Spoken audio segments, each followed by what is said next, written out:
En el Madrid aristocrático de finales del siglo XIX, donde las apariencias lo son todo y una palabra puede arruinar un apellido, dos historias de amor luchan por sobrevivir a los juicios del pasado y al peso del deber.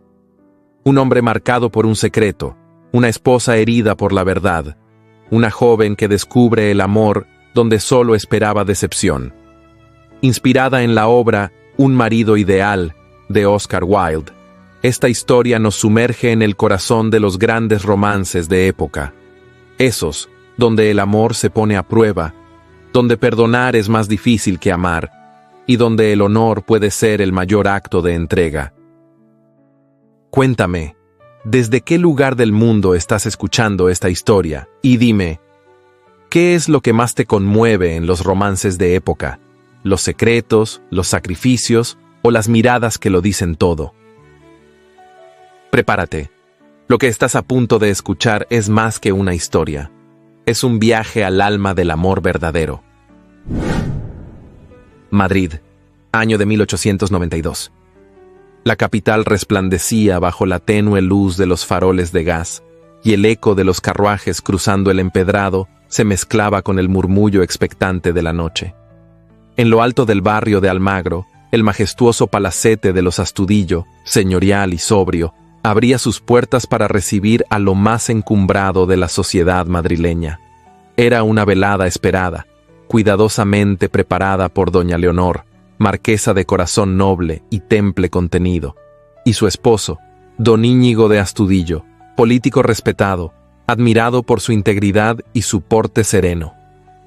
El salón principal, iluminado por múltiples candelabros de cristal veneciano, resplandecía como un templo de mármol y terciopelo. Las notas de un vals elegante flotaban en el aire, ejecutado con delicadeza por una pequeña orquesta instalada junto al ventanal oriental. Las damas de honor, vestidas con sedas importadas y encajes delicadísimos, avanzaban tomadas del brazo de caballeros que lucían sus mejores levitas y gemelos de oro. Había perfume en el aire, risas en susurros y secretos escondidos detrás de los abanicos. Beatriz de Astudillo, hermana del marqués, destacaba entre las jóvenes. De belleza discreta y mirada vivaz, alternaba gestos sutiles con una coquetería apenas insinuada. Se movía con desenvoltura entre los invitados, pero volvía una y otra vez la vista hacia un solo punto del salón.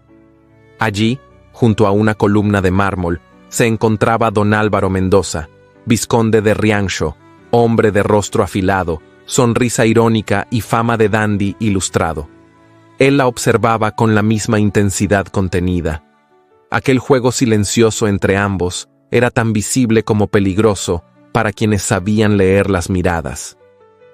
Don Íñigo, de impecable traje negro, se deslizaba entre los grupos de notables con la seguridad de quien conoce su lugar en el mundo. A su lado, doña Leonor ofrecía una imagen perfecta de sobriedad y elegancia.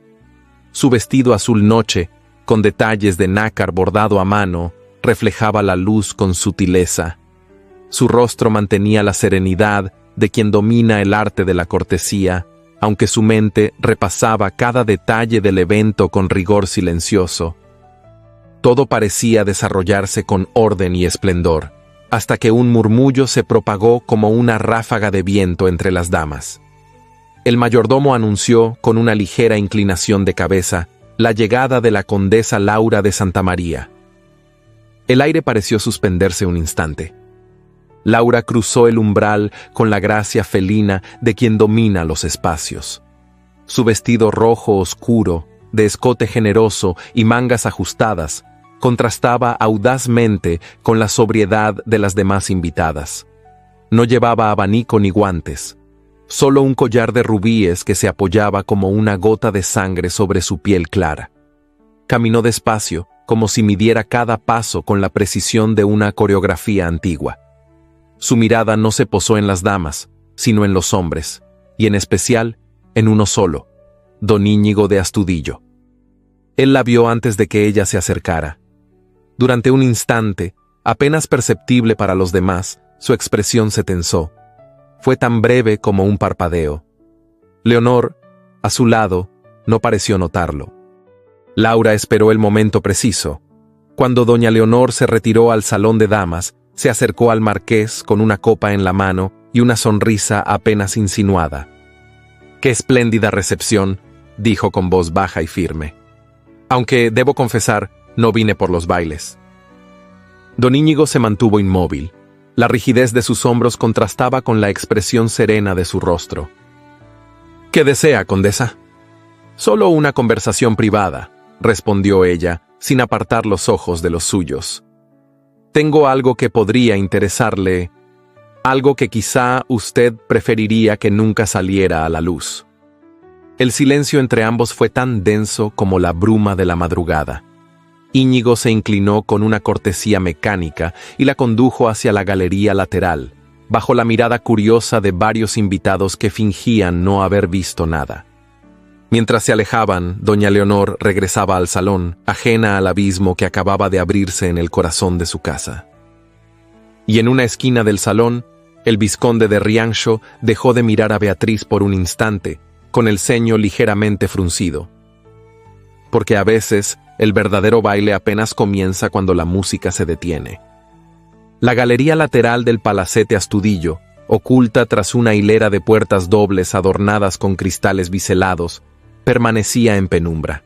Allí, lejos del murmullo festivo del gran salón, el aire era más denso, cargado de perfume de magnolias nocturnas que entraba por los balcones entreabiertos. Las cortinas, pesadas y de terciopelo, apenas se mecían con la brisa. La música, que en la estancia principal se oía plena, allí se transformaba en un rumor lejano, como si viniera desde otro mundo. En aquel rincón apartado se encontraban frente a frente la condesa Laura de Santa María y don Íñigo de Astudillo, cada uno envuelto en un silencio que no era cortesía, sino el preludio de algo irreparable. Laura había dejado su copa sobre una mesilla de mármol y se mantenía erguida, con las manos enguantadas reposando sobre su abdomen, como si contuviera algo más que su propio aliento. Su rostro, perfilado por la luz de una lámpara de pared, revelaba la serenidad estudiada de una mujer que no había venido a conversar, sino a vencer.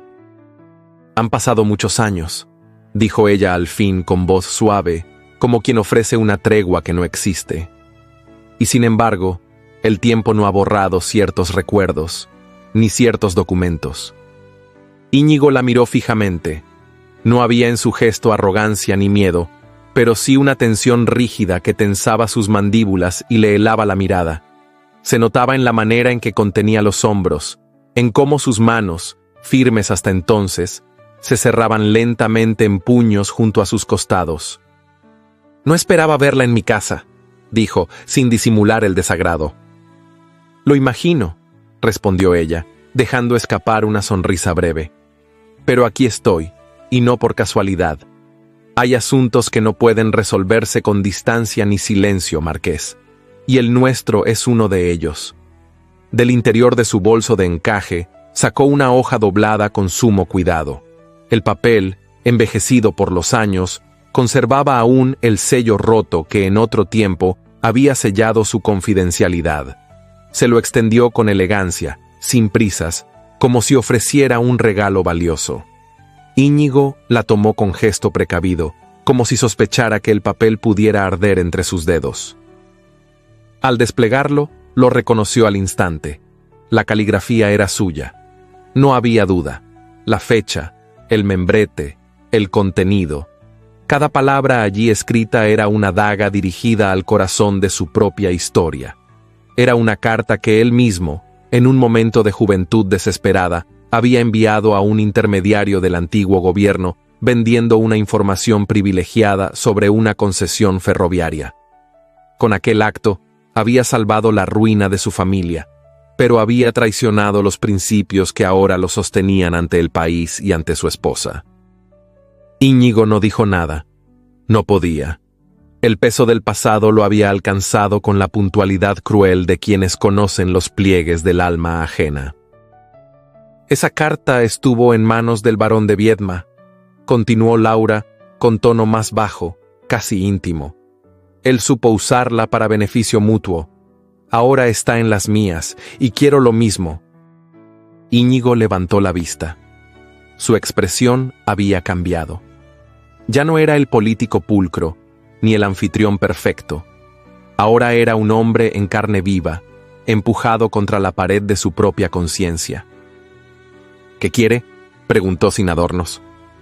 Que utilice su prestigio para respaldar un nuevo proyecto ferroviario, dijo ella con naturalidad. Uno que une Cádiz con las rutas comerciales del África Occidental.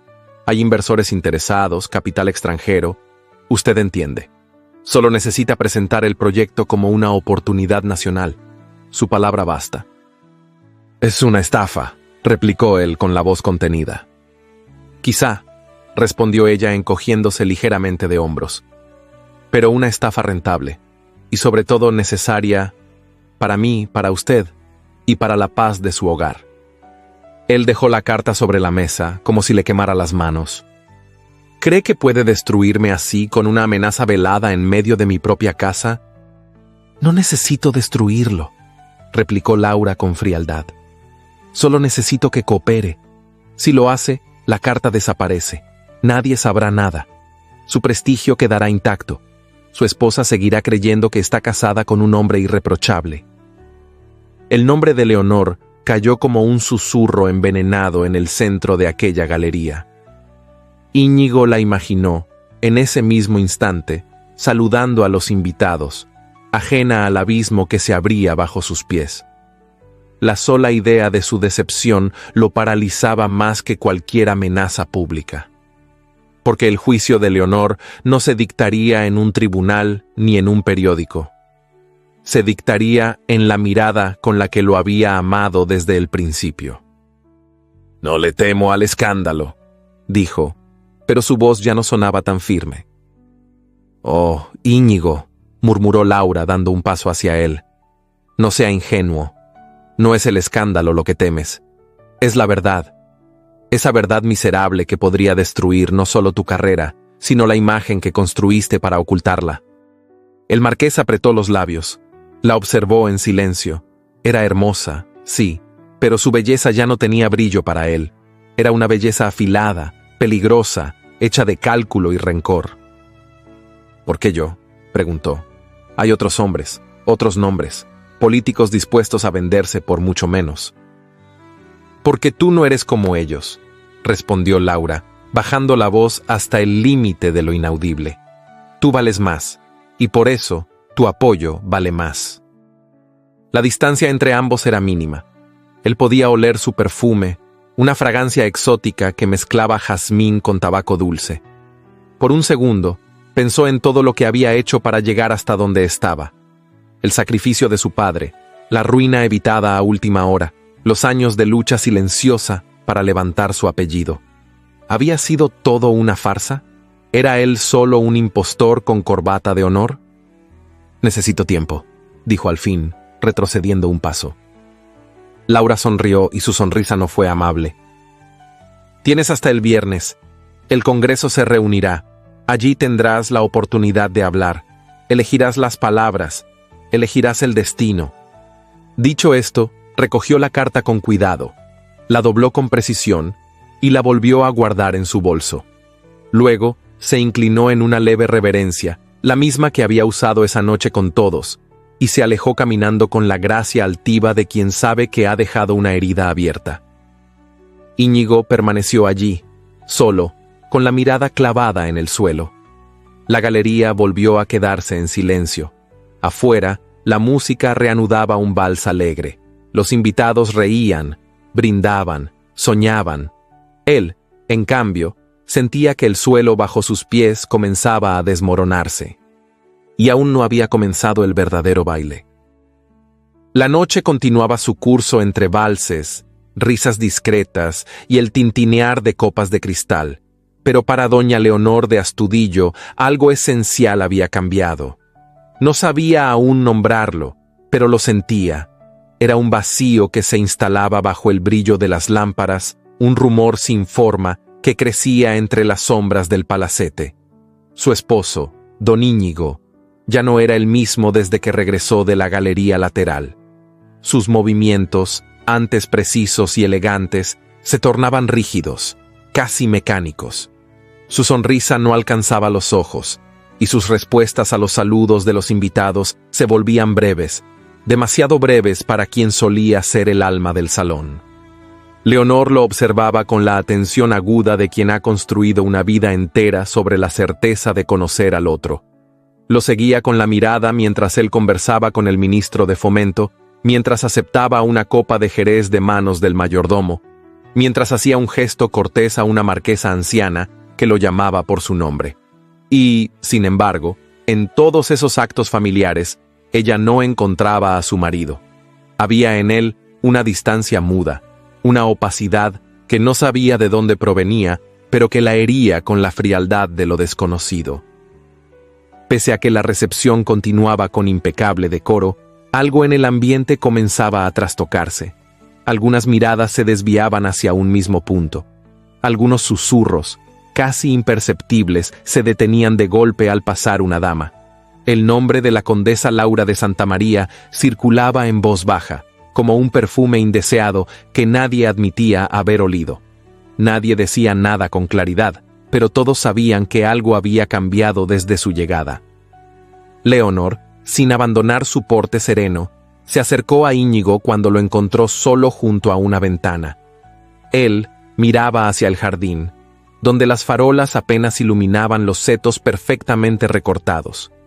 Ella se detuvo a su lado, dejando que su presencia hablara antes que sus palabras. «Hace frío esta noche», dijo finalmente sin mirarlo, «aunque el cielo esté despejado». Íñigo asintió, sin despegar los ojos del exterior. «El invierno se adelanta este año». «¿Te sientes bien?». Él tardó en responder, como si la pregunta hubiera llegado desde muy lejos. «Sí, solo estoy un poco cansado». Ella volvió el rostro hacia él. Sus ojos, grandes y oscuros, lo buscaron con la urgencia silenciosa de quien necesita una verdad. Cansado no es lo mismo que ausente, Íñigo, y esta noche estás lejos, como si tu cuerpo estuviera aquí, pero tu pensamiento en otro lugar. El marqués inspiró hondo. Quiso decir algo, pero las palabras se enredaron en su garganta. No podía decirle la verdad. No allí, no así, no sin destruir todo lo que habían construido. He tenido un día complejo. Las responsabilidades se multiplican. A veces pesan más de lo que quisiera admitir. Leonor bajó la mirada. No era una mujer que se dejara llevar por emociones sin fundamento. Había aprendido a leer los silencios, a interpretar los gestos que otros ignoraban. Aquel no era cansancio, era culpa, era miedo. ¿La condesa te ha inquietado de algún modo? La pregunta no fue un ataque, sino una cuerda tendida hacia él. Pero Íñigo, incapaz de sostener esa verdad sin herirla, la rechazó. Solo hablamos unos minutos, nada importante. Leonor sostuvo la copa que tenía entre las manos como si temiera dejarla caer. Su interior vibraba, pero su rostro permanecía inmóvil. Es curioso, porque desde ese momento no has vuelto a ser tú. Él la miró entonces, y por un instante fugaz, sus ojos suplicaron comprensión, pero no podía confesarlo. No esa noche, no en medio de una fiesta que llevaba su nombre, no cuando aún tenía la esperanza, ingenua o no, de encontrar otra salida. «Me disculpas», dijo bajando la voz. «Necesito un momento a solas». Y se alejó, dejándola allí, con el corazón encogido y una certeza dolorosa clavada en el alma. Había algo que su marido no quería contarle.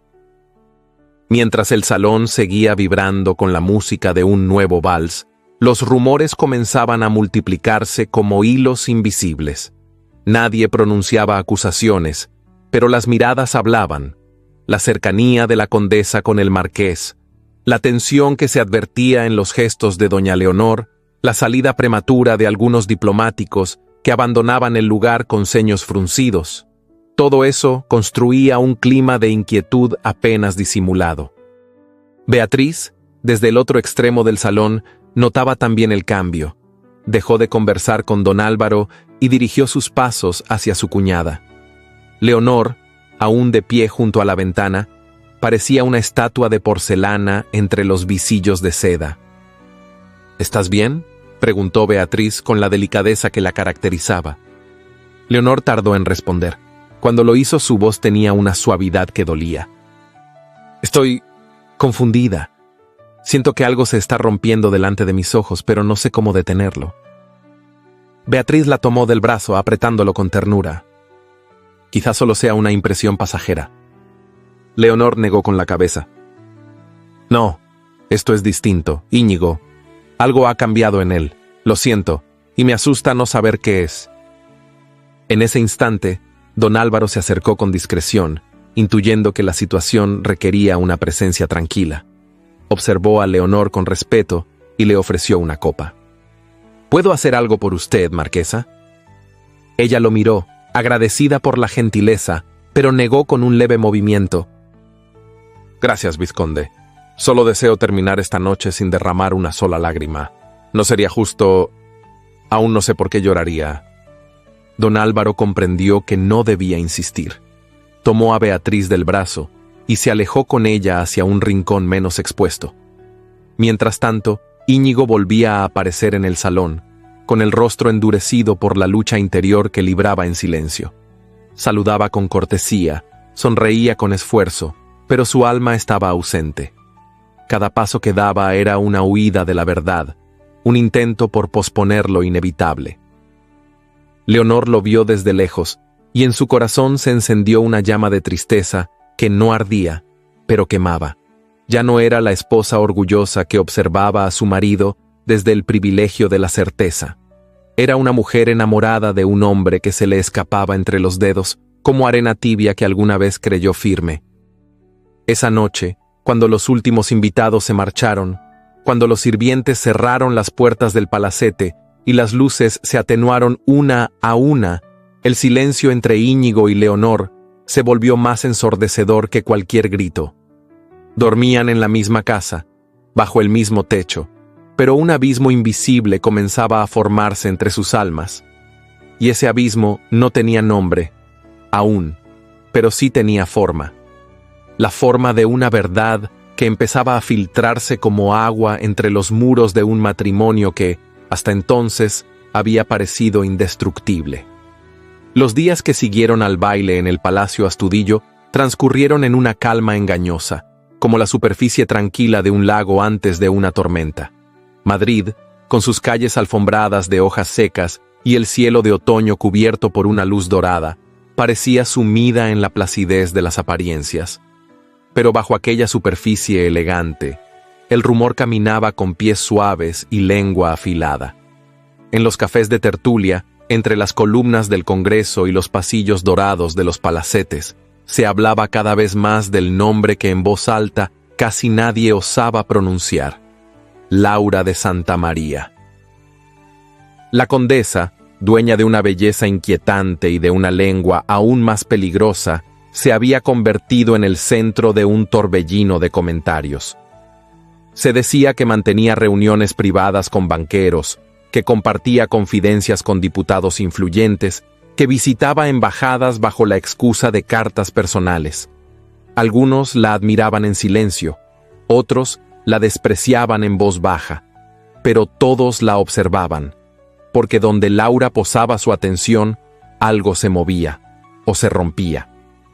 Una tarde de cielo gris, la condesa hizo su entrada en el Café del Príncipe, un sitio discreto, frecuentado por políticos liberales y jóvenes intelectuales de apellido noble. Llevaba un vestido de terciopelo burdeos, ceñido a la cintura, y un sombrero de ala ancha con un pequeño velo de encaje que apenas rozaba sus mejillas. Su andar era pausado, firme, como el de una actriz que conoce de memoria cada rincón del escenario. El vizconde Álvaro Mendoza ya se encontraba allí, junto a una columna de mármol blanco, hojeando un periódico sin demasiada atención. Vestía una levita oscura y llevaba el bastón cruzado sobre las rodillas. A pesar de su postura relajada, sus ojos atentos vigilaban el entorno con esa mezcla de ironía y lucidez que lo hacía tan difícil de engañar. Y sin embargo, cuando vio acercarse a Laura, no pudo evitar que una sombra de sorpresa y algo más le pasara por el rostro. «Vizconde», dijo ella al llegar a su mesa, sin pedir permiso para sentarse. ¡Qué coincidencia! O tal vez, no tanto. Álvaro dobló el periódico con delicadeza y lo dejó sobre la mesa. En Madrid las coincidencias suelen ser más escasas que las intenciones limpias, condesa. ¿A qué debo el honor? Laura sonrió acomodando su velo con gracia. A la curiosidad. Siempre me intrigó cómo un hombre tan inteligente ha logrado mantenerse tan al margen de todo, y a la vez tan dentro. ¿Y eso le parece una contradicción? Me parece un talento, respondió ella alzando ligeramente una ceja. Pero todo talento tiene un precio, ¿no lo cree? El mozo les trajo 2 cafés negros. Álvaro no pidió el suyo, pero no lo rechazó. Se limitó a observarla con una mezcla de cautela y diversión. ¿Ha venido a negociar conmigo, condesa? He venido a comprenderlo, respondió ella, con una voz más suave, casi sedosa. Usted es un hombre con visión, un hombre que ve venir los cambios antes que los demás. Y en tiempos como estos, eso vale más que un título. Álvaro apoyó el bastón contra la silla y cruzó las piernas con elegancia. También vale más que la confianza, dijo sin perder la sonrisa, porque quien ve demasiado suele incomodar. Laura rió suavemente, dejando que la risa se deslizara por el aire como un perfume. ¿Y si le dijera que no busco aliados sino cómplices? Gente que entienda que la lealtad, en política, es una palabra demasiado romántica para tomar en serio. Entonces estaría hablándole al hombre equivocado, contestó él, con una calma peligrosa. No porque no entienda lo que dice, sino porque prefiero no compartirlo. Laura lo observó con atención. Su sonrisa no se desvaneció, pero cambió de tono. Había en ella un matiz nuevo. Respeto, tal vez, o simple reconocimiento de que aquel hombre no era tan fácil de doblegar. Es usted más honesto de lo que aparenta, vizconde, dijo con suavidad, y más atractivo cuando se niega a jugar. Álvaro no respondió, solo sostuvo su mirada unos segundos más de lo que el decoro permitía.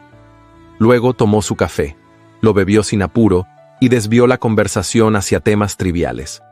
La ópera de la noche anterior, el próximo discurso del ministro de Hacienda, la llegada de una compañía francesa de teatro.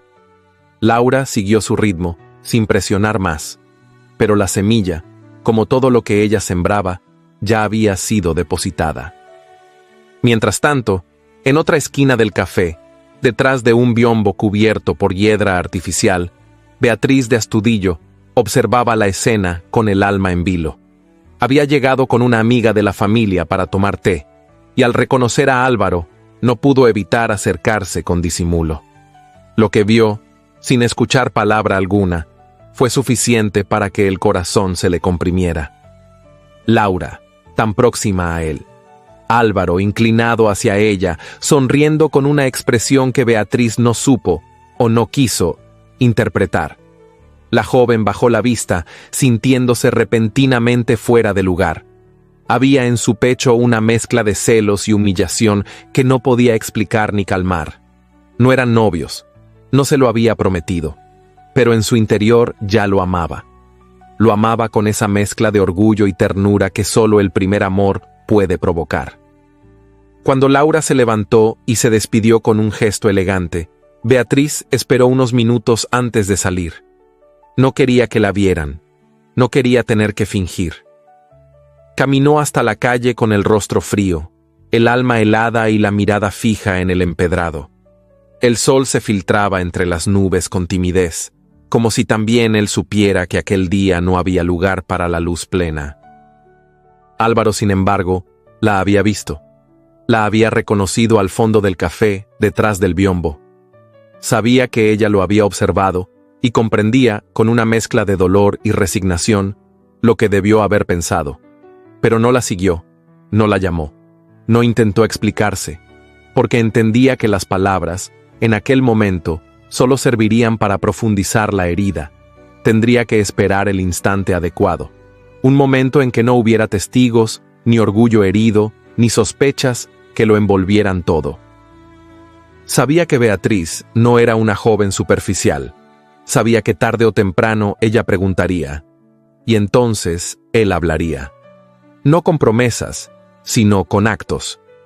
Porque el amor que empezaba a germinar entre ellos no podía crecer en medio de equívocos ni medias verdades. Tendría que demostrar, con cada gesto, con cada silencio, con cada decisión, que su lealtad ya no le pertenecía al mundo, sino a ella.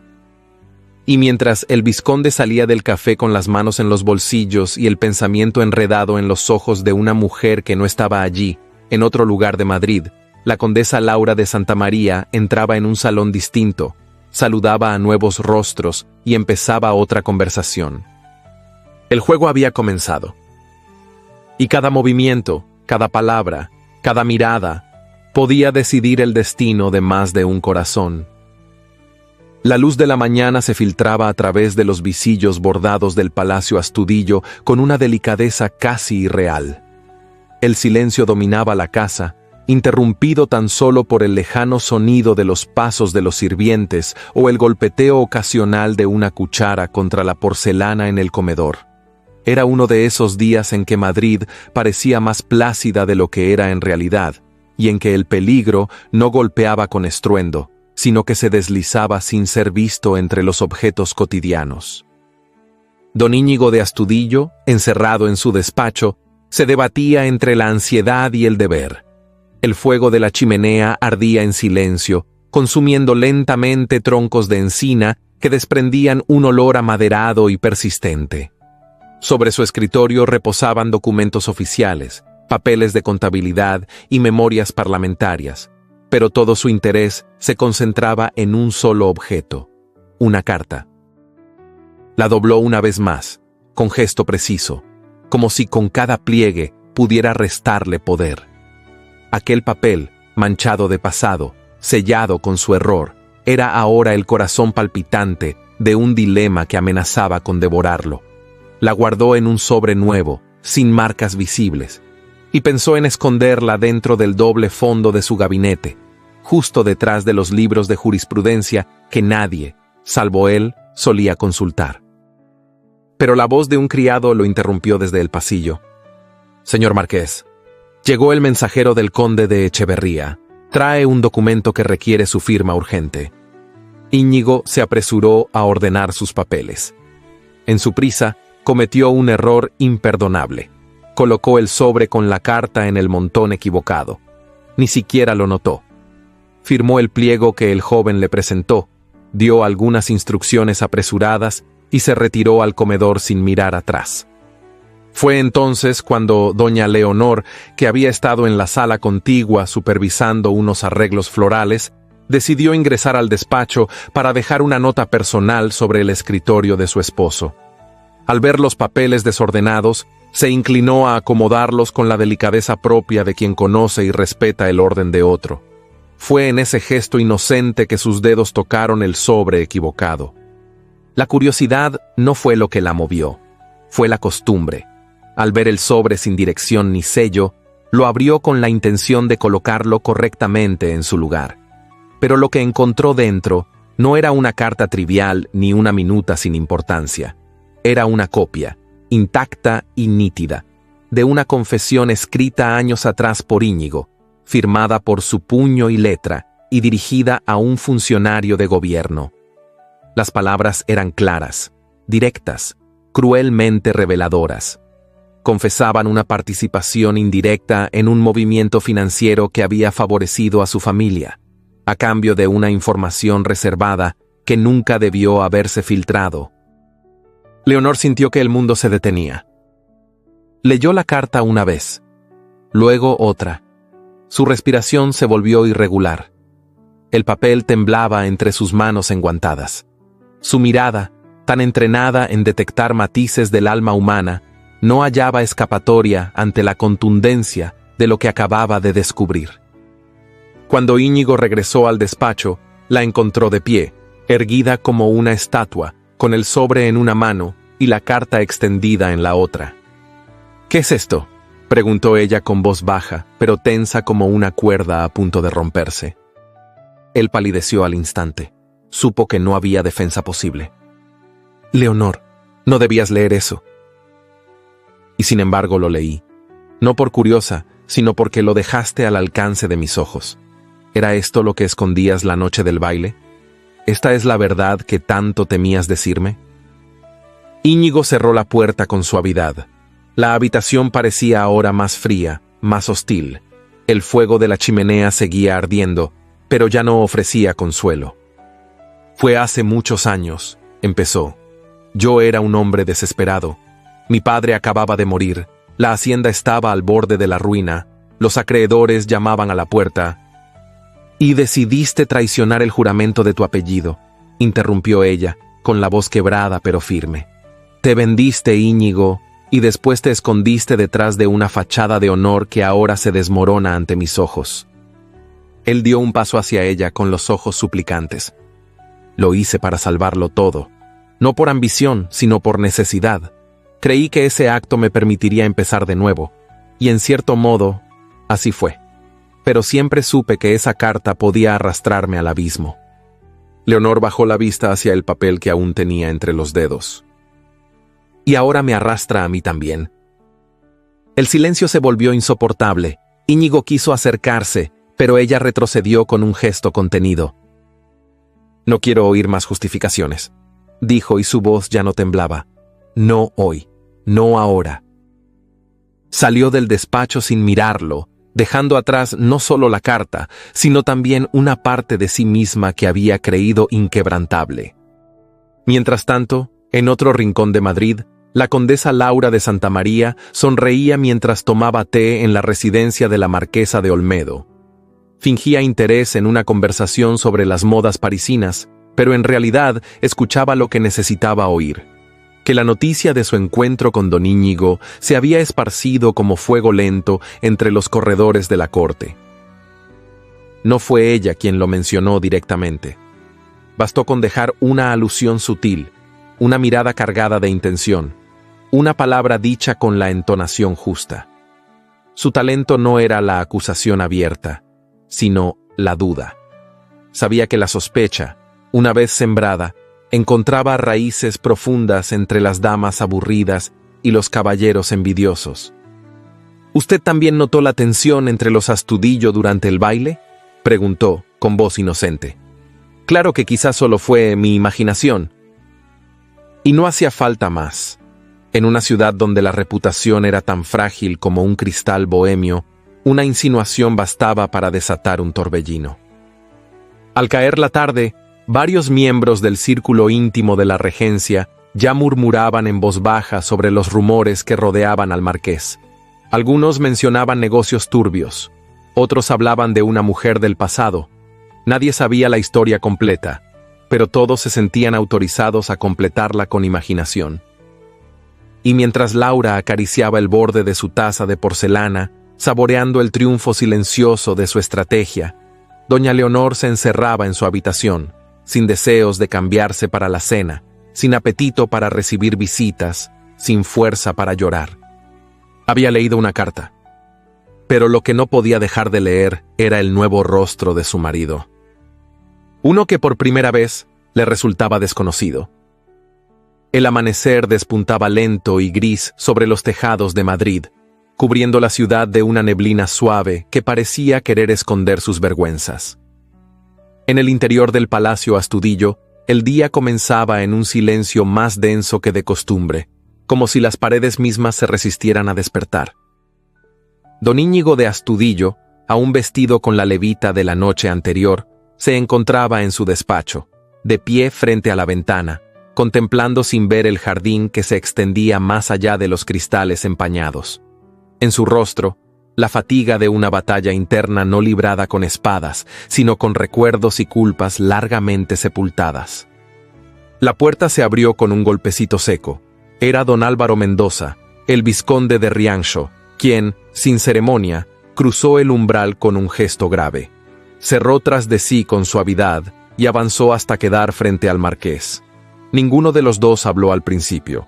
Solo el sonido lejano de los cascos de un caballo sobre el empedrado rompía la pesada quietud.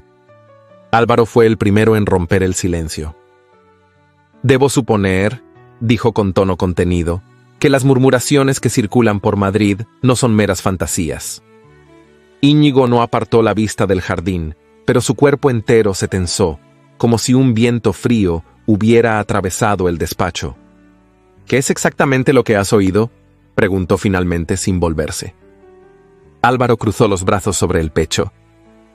Se habla de un documento, de un acto cometido años atrás, de una traición envuelta en necesidad, y sobre todo, de un chantaje que podría destruirlo todo. El marqués cerró los ojos unos instantes. No era la humillación lo que más le dolía, sino el peso insoportable de la decepción que veía formarse en los ojos de quienes lo conocían verdaderamente. «Es verdad», confesó al fin, con una voz más baja de lo que habría querido. Álvaro respiró hondo, como si ya hubiera anticipado la respuesta, pero de todas formas le doliera escucharla. «¿Qué sucedió, Íñigo?», preguntó entonces, en un tono menos acusador, casi fraternal. «No rumores, no medias palabras. Quiero saber la verdad de tus labios». El marqués se apartó de la ventana y caminó lentamente hasta el centro de la habitación. El fuego moribundo en la chimenea proyectaba sombras inciertas sobre sus facciones marcadas por el cansancio. Se apoyó en el respaldo de una silla tapizada en brocado rojo, como si necesitara sostenerse de algo sólido. «Fue hace muchos años», comenzó, mirando un punto perdido en el vacío. «Mi padre había muerto. Nuestra hacienda estaba hipotecada hasta el último ladrillo. Las deudas nos devoraban. No había esperanza ni aliados, solo ruina inminente». Hizo una pausa, como si cada palabra costara más que la anterior. «Me ofrecieron una salida. Un contacto del gobierno sabía que yo tenía acceso a cierta información sobre una concesión ferroviaria. Información que, en las manos adecuadas, podía significar fortunas. Yo vendí esa información. Lo hice a cambio de salvar nuestras tierras, de evitar que el nombre de Astudillo terminara en una lista de subastas públicas». Álvaro escuchaba en silencio, sin moverse, como si cada sílaba pesara sobre su propio pecho. ¿Y la carta? «Una confesión escrita, en caso de que las cosas salieran mal. Una medida de seguridad para quienes me compraron. Nunca pensé que ese papel volvería a mí como un espectro. Pero aquí está, y ahora amenaza con destruir no solo mi nombre, sino todo lo que he construido después». Álvaro avanzó un paso, mirándolo a los ojos. «No eras más que un muchacho», dijo, casi con dureza. «Y estabas desesperado. Eso no borra el error, Íñigo, pero tampoco puede definir toda tu vida». El marqués dejó escapar una sonrisa amarga. «¿Lo crees de verdad? ¿O solo intentas consolarme?». «Creo en el hombre que he visto estos años», respondió Álvaro con firmeza. «El que luchó por ser digno de su apellido, el que se ganó el respeto de sus pares y el amor de su esposa. Pero debes entender algo». Se acercó aún más, dejando solo un breve espacio entre ambos. «Laura no se detendrá, no mientras crea que puede arrancarte algo más. Ha jugado su carta con maestría y ahora apostará todo por tu rendición. No se trata solo de tu caída, Íñigo, se trata de su victoria personal». Íñigo desvió la mirada, como quien teme enfrentarse a una verdad que ya sospechaba. «¿Y qué me sugieres? ¿Que me rinda?». Álvaro negó con la cabeza. «Te sugiero que no luches solo, que no pretendas proteger a todos cargando tú mismo con la culpa. Tienes amigos, Íñigo, tienes aliados, y tienes algo aún más valioso. Una mujer que, aunque hoy esté herida, podría ser tu mayor fuerza si decides confiar en ella». Íñigo cerró los ojos. Pensar en Leonor era como tocar una herida abierta. El dolor era insoportable, pero también era un recordatorio de lo que estaba en juego. «No sé si ella podrá perdonarme», murmuró. «No es perdón lo que debes pedir», dijo Álvaro con voz grave. «Es la verdad lo que debes ofrecer, y confiar en que el amor que te unió a ella sea más fuerte que el error que ahora amenaza con separarlos». La leña crujió en la chimenea como un eco lejano de aquella conversación cargada de emociones contenidas. Afuera, la niebla comenzaba a disiparse lentamente, dejando ver los contornos grises de la ciudad que despertaba a un nuevo día. Álvaro recogió su bastón, lo apoyó contra el suelo y se preparó para marcharse.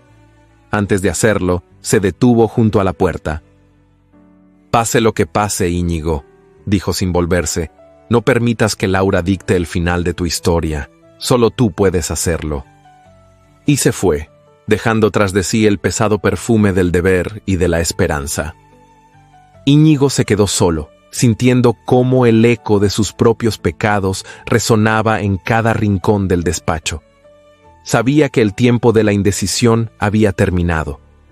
Frente a él se abría un sendero de dolor, redención o derrota. Todo dependería de la verdad que eligiera abrazar, o de la mentira que decidiera perpetuar. La tarde caía sobre Madrid con una pesadez inusual. Las nubes bajas y plomizas cubrían el cielo, derramando una luz desvaída que hacía parecer más sombríos los edificios de piedra y los bulevares alfombrados de hojas muertas. En aquel escenario adormecido, el bullicio habitual de las plazas y los cafés se veía reemplazado por un murmullo contenido, como si la ciudad entera contuviera la respiración en espera de un anuncio inminente. En el corazón de este Madrid de murmullos y secretos, el Café de Fornos, refugio predilecto de políticos, literatos y empresarios de fortuna dudosa, abría sus puertas para una reunión que no figuraría en ninguna crónica social ni en ningún acta oficial. Bajo sus lámparas de gas, entre las mesas cubiertas de mármol y las columnas de hierro forjado, se tejía una conspiración que podría derribar a un hombre o enaltecer a sus enemigos. La condesa Laura de Santamaría llegó puntual, vestida con la sobriedad estratégica de quien no desea llamar la atención, pero tampoco pasar inadvertida. Su vestido de terciopelo azul oscuro, sencillo en apariencia, dejaba entrever a quien supiera mirar el sutil lujo de su confección. Llevaba un pequeño sombrero ladeado y un velo que apenas ocultaba su mirada decidida. En el fondo del salón, reservado para encuentros discretos, la esperaban 3 hombres. Eran figuras conocidas en los círculos del poder: un diputado de mediana influencia, un editor de periódicos sensacionalistas y un empresario ferroviario de fortuna reciente. Todos ellos, de un modo u otro, debían favores a Laura, favores que ahora se disponía a cobrar. La condesa se sentó con la elegancia habitual, pero no desperdició tiempo en saludos innecesarios. Sabía que el terreno sobre el que pisaba era inestable y que la velocidad era su mejor aliada. «Señores», comenzó, dejando caer su bolso sobre la mesa con un gesto medido. «El momento ha llegado. O consolidamos nuestra ventaja ahora, o la perdemos para siempre». El diputado, un hombre de rostro anguloso y barba descuidada, la observó con una mezcla de admiración y cautela. «¿Está segura de que el marqués cederá?». Laura sostuvo su mirada sin parpadear. «Aún no, pero lo hará. No tiene otra opción si desea salvar su nombre, su familia y su futuro». El editor, un hombrecillo nervioso de gafas redondas, intervino entonces. «Los rumores ya se han sembrado. La ciudad habla, susurra, especula. Una palabra más en el momento oportuno y su prestigio se derrumbará como un castillo de naipes». Laura asintió con serenidad. Todo estaba calculado. Todo, salvo el elemento imponderable del corazón humano, que a veces podía ser más obstinado que la lógica y más destructivo que la espada. Fue el empresario, un hombre de voz ronca y manos gruesas, quien deslizó una advertencia, envuelta en cortesía. «¿Y si el plan fracasa, condesa? Si el marqués decide enfrentar el escándalo en vez de ceder?» Laura enarcó una ceja, como quien escucha una posibilidad absurda. «No fracasará». «Pero si así fuera», insistió el empresario, bajando la voz hasta casi un susurro, «debería considerar poner cierta distancia. Madrid no es amable con los derrotados, y menos aún con las mujeres que juegan a los juegos de hombres». Por un instante, el velo de Laura se agitó con la respiración contenida de la ira. No porque no supiera que aquel consejo era sensato, sino porque odiaba la idea misma de la derrota. «Agradezco su preocupación», dijo con una sonrisa helada, «pero yo no pierdo». El empresario se encogió de hombros, como quien ha cumplido con el deber de advertir a un temerario. La reunión prosiguió entre estrategias y promesas, entre nombres pronunciados en voz baja y compromisos sellados con miradas. Cada uno de los presentes sabía que estaba apostando no solo su influencia, sino su reputación. Y cada uno sabía también que, si Laura caía, arrastraría a varios en su caída. Mientras tanto, en otro rincón de Madrid, Beatriz de Astudillo caminaba por los pasillos del Palacio Astudillo, envuelta en una inquietud que no lograba explicarse del todo. Desde el baile, desde aquellas miradas furtivas y aquellos susurros entrecortados, algo había cambiado en su mundo. La ligereza habitual de las conversaciones, la música de los días felices, la certidumbre de las pequeñas cosas, todo parecía teñido ahora de una melancolía inexplicable. Había observado a su hermano con atención creciente, había visto las sombras en el rostro de doña Leonor, había sentido el peso invisible de algo que no se decía, pero que impregnaba cada rincón de la casa como un perfume rancio. Aquella tarde, incapaz de soportar la tensión de la espera, decidió salir a caminar por los jardines traseros. La brisa de otoño agitaba las ramas de los rosales y las flores caídas alfombraban los senderos con su belleza marchita. Beatriz recogió una rosa blanca caída en el suelo y la sostuvo entre los dedos, preguntándose si también las flores sabían que hay hermosuras destinadas a ser efímeras. Su paseo la llevó sin querer hasta la vieja fuente de piedra, cubierta de musgo y olvidada por el jardinero. Allí, sentada en un banco de hierro forjado, dejó que sus pensamientos volaran libres. Recordó la escena en el café, recordó la expresión de Álvaro, tan distante, tan inexplicable, y aunque en su corazón quería creer en su integridad, la herida de la duda seguía sangrando, silenciosa y pertinaz. No supo cuánto tiempo pasó allí, sumida en sus pensamientos. El crepúsculo comenzaba a caer cuando un criado se acercó con pasos tímidos. «Señorita Beatriz», dijo, inclinando levemente la cabeza. «Doña Leonor pregunta si desea acompañarla en el salón». Beatriz levantó la vista y asintió con una sonrisa débil. Se levantó del banco, dejó caer la rosa marchita en el agua estancada de la fuente y caminó de regreso al palacio, con la extraña sensación de que el mundo conocido se desmoronaba pétalo a pétalo ante sus ojos. En el café de Fornos, la reunión había concluido. Laura de Santamaría salió sola al atardecer, envuelta en su capa de terciopelo, con la mirada al frente y el corazón latiendo con la cadencia de un tambor de guerra. Sabía que la partida estaba en marcha. Sabía que cada palabra, cada gesto, cada silencio tendría un peso decisivo. Y sabía también que en aquel juego de traiciones no había lugar para el error, solo para la victoria o para el olvido. La bruma del amanecer se disipaba lentamente sobre Madrid, dejando al descubierto un cielo pálido, casi tímido, que presagiaba un día de emociones encontradas. El Palacio Astudillo, testigo silente de tantas grandezas y silencios, amanecía envuelto en una calma tensa, como si sus muros adivinaran que algo crucial estaba por acontecer. Beatriz de Astudillo despertó esa mañana con el corazón encogido, aún atrapada en el laberinto de pensamientos oscuros que la habían acompañado durante la noche. No había confesado a nadie la punzada de dolor que sentía desde que aquella tarde, en el Café del Príncipe, había visto a don Álvaro Mendoza conversando en tonos demasiado íntimos con la condesa Laura de Santamaría. No sabía exactamente qué se habían dicho, pero la imagen de ellos juntos, demasiado próximos, demasiado cómodos, la perseguía como una sombra cruel. Se vistió sin prisa, eligiendo un sencillo vestido de muselina color lavanda que en otras circunstancias habría considerado demasiado modesto. Sus cabellos, recogidos en un moño bajo, apenas dejaban escapar algunos mechones rebeldes. No añadió joyas. No quiso perfumes. Aquella mañana, más que nunca, necesitaba sentirse ligera, libre de todo artificio, como si así pudiera proteger su corazón de nuevas heridas. Caminó hasta la galería de invierno, un rincón del palacio donde la luz entraba tamizada por vitrales de colores suaves, creando en el suelo dibujos de fantasía. Se sentó en un diván junto a una mesita de mármol y trató de concentrarse en un libro de poemas, pero las palabras bailaban ante sus ojos sin sentido alguno. Fue entonces cuando escuchó pasos firmes acercándose. Alzó la vista y vio a don Álvaro Mendoza cruzar el umbral. Vestía de manera impecable, como siempre, pero en su semblante se advertía una gravedad que desmentía su habitual aire de despreocupación.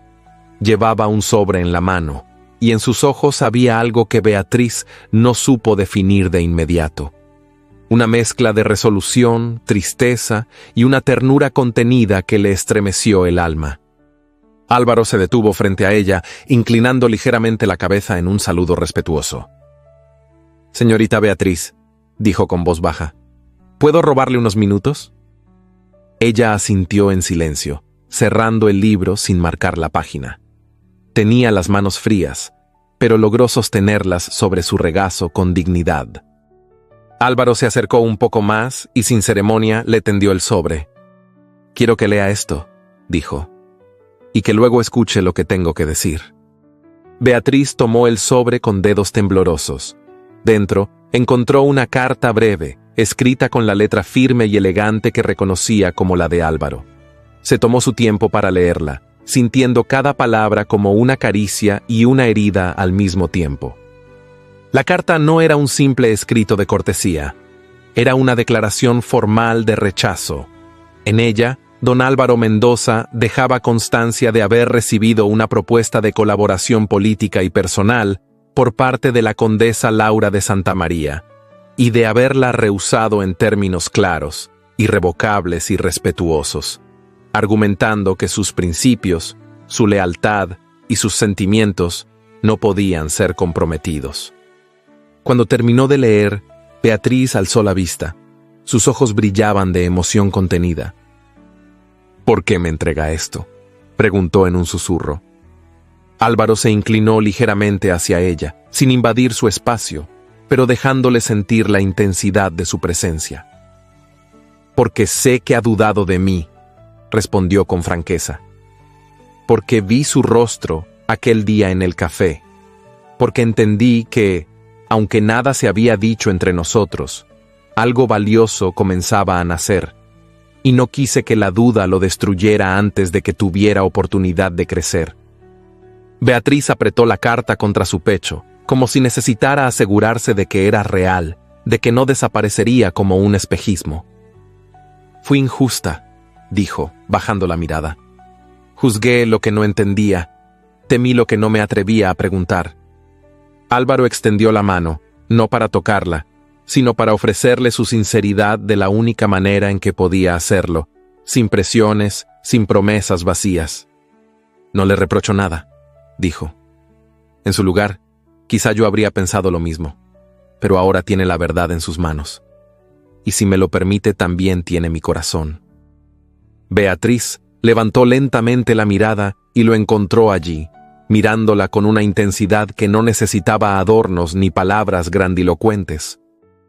No fue un momento ruidoso ni grandioso. No hubo juramentos teatrales ni lágrimas desbordadas. Solo dos almas heridas que se reconocían y se tendían la mano en medio de la niebla de las dudas. «Confío en usted», murmuró Beatriz, apenas audiblemente.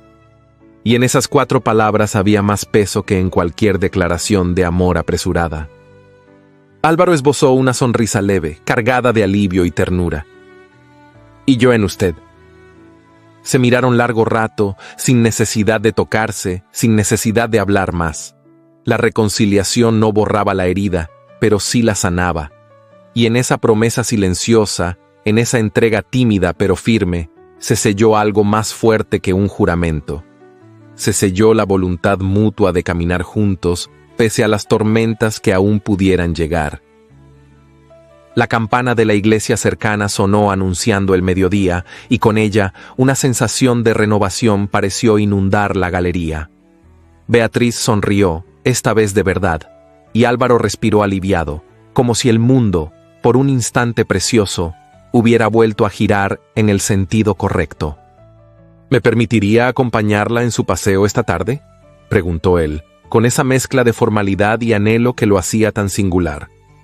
Nada me agradaría más, respondió ella, con un rubor encantador que encendió su rostro. Álvaro ofreció su brazo y Beatriz lo aceptó con delicadeza. Juntos abandonaron la galería de invierno, caminando despacio hacia los jardines, donde las hojas de otoño susurraban bajo sus pasos como testigos discretos de un amor que, habiendo conocido el dolor de la duda, ahora nacía más fuerte, más sabio, más verdadero. En algún lugar, lejos de allí, las intrigas seguían tejiéndose. Los rumores continuaban envenenando las tertulias. Los enemigos seguían conspirando en rincones sombríos. Pero en ese instante, para Beatriz y Álvaro, el mundo era solo un sendero iluminado por la esperanza. Y cada paso que daban era un pequeño acto de fe en el amor que, a pesar de todo, había elegido sobrevivir. La lluvia caía persistente sobre Madrid, arrastrando consigo el polvo de las calles, lavando las piedras antiguas de la ciudad con una melancolía que parecía colarse por cada rendija. El cielo, encapotado y sombrío, extendía su tristeza sobre los tejados, y el viento, cargado de humedad, se colaba por los corredores del Palacio Astudillo como un susurro de tiempos rotos. Don Íñigo de Astudillo caminaba por esos corredores con pasos lentos, arrastrando el peso invisible de su culpa. La levita, aunque impecable, parecía pesarle como una armadura vencida.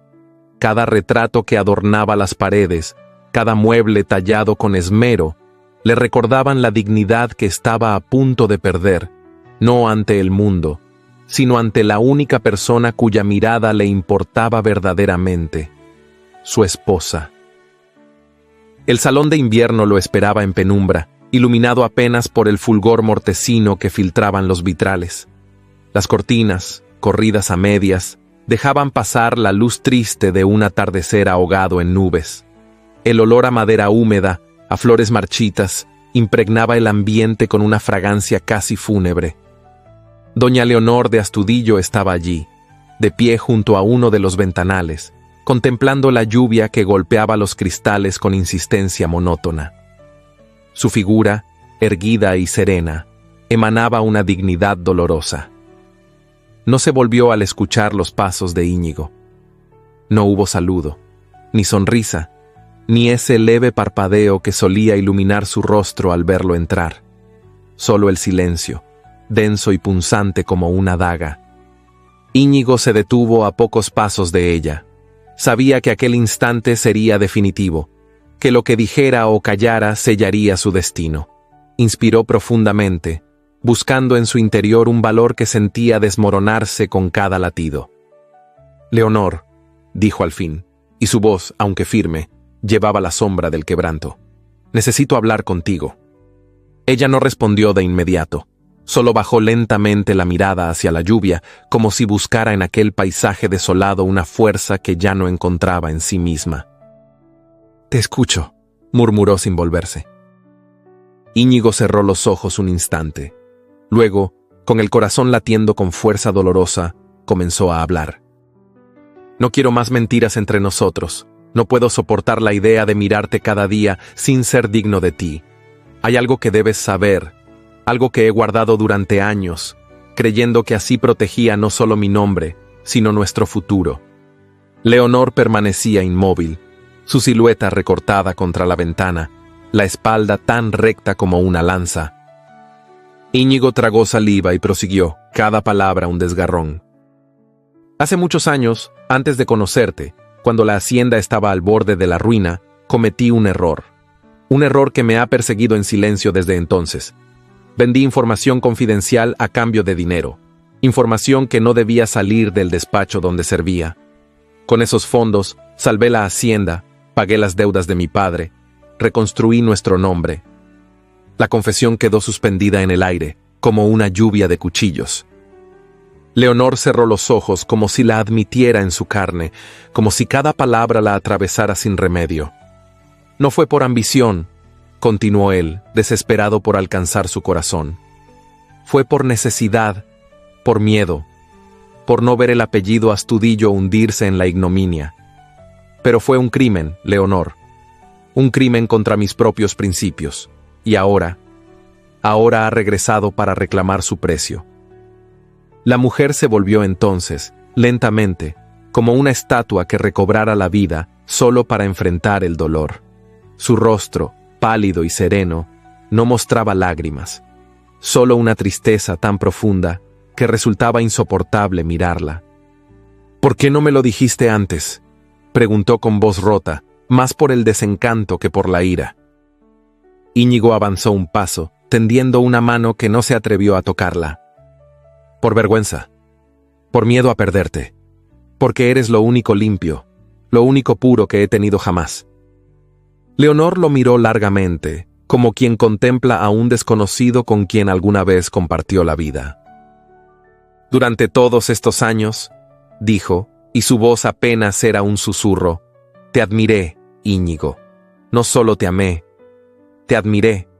Creí en ti como se cree en un ideal, como se cree en algo que no puede fallar. Eras mi refugio, mi orgullo, mi roca». La pausa que siguió fue más devastadora que un grito.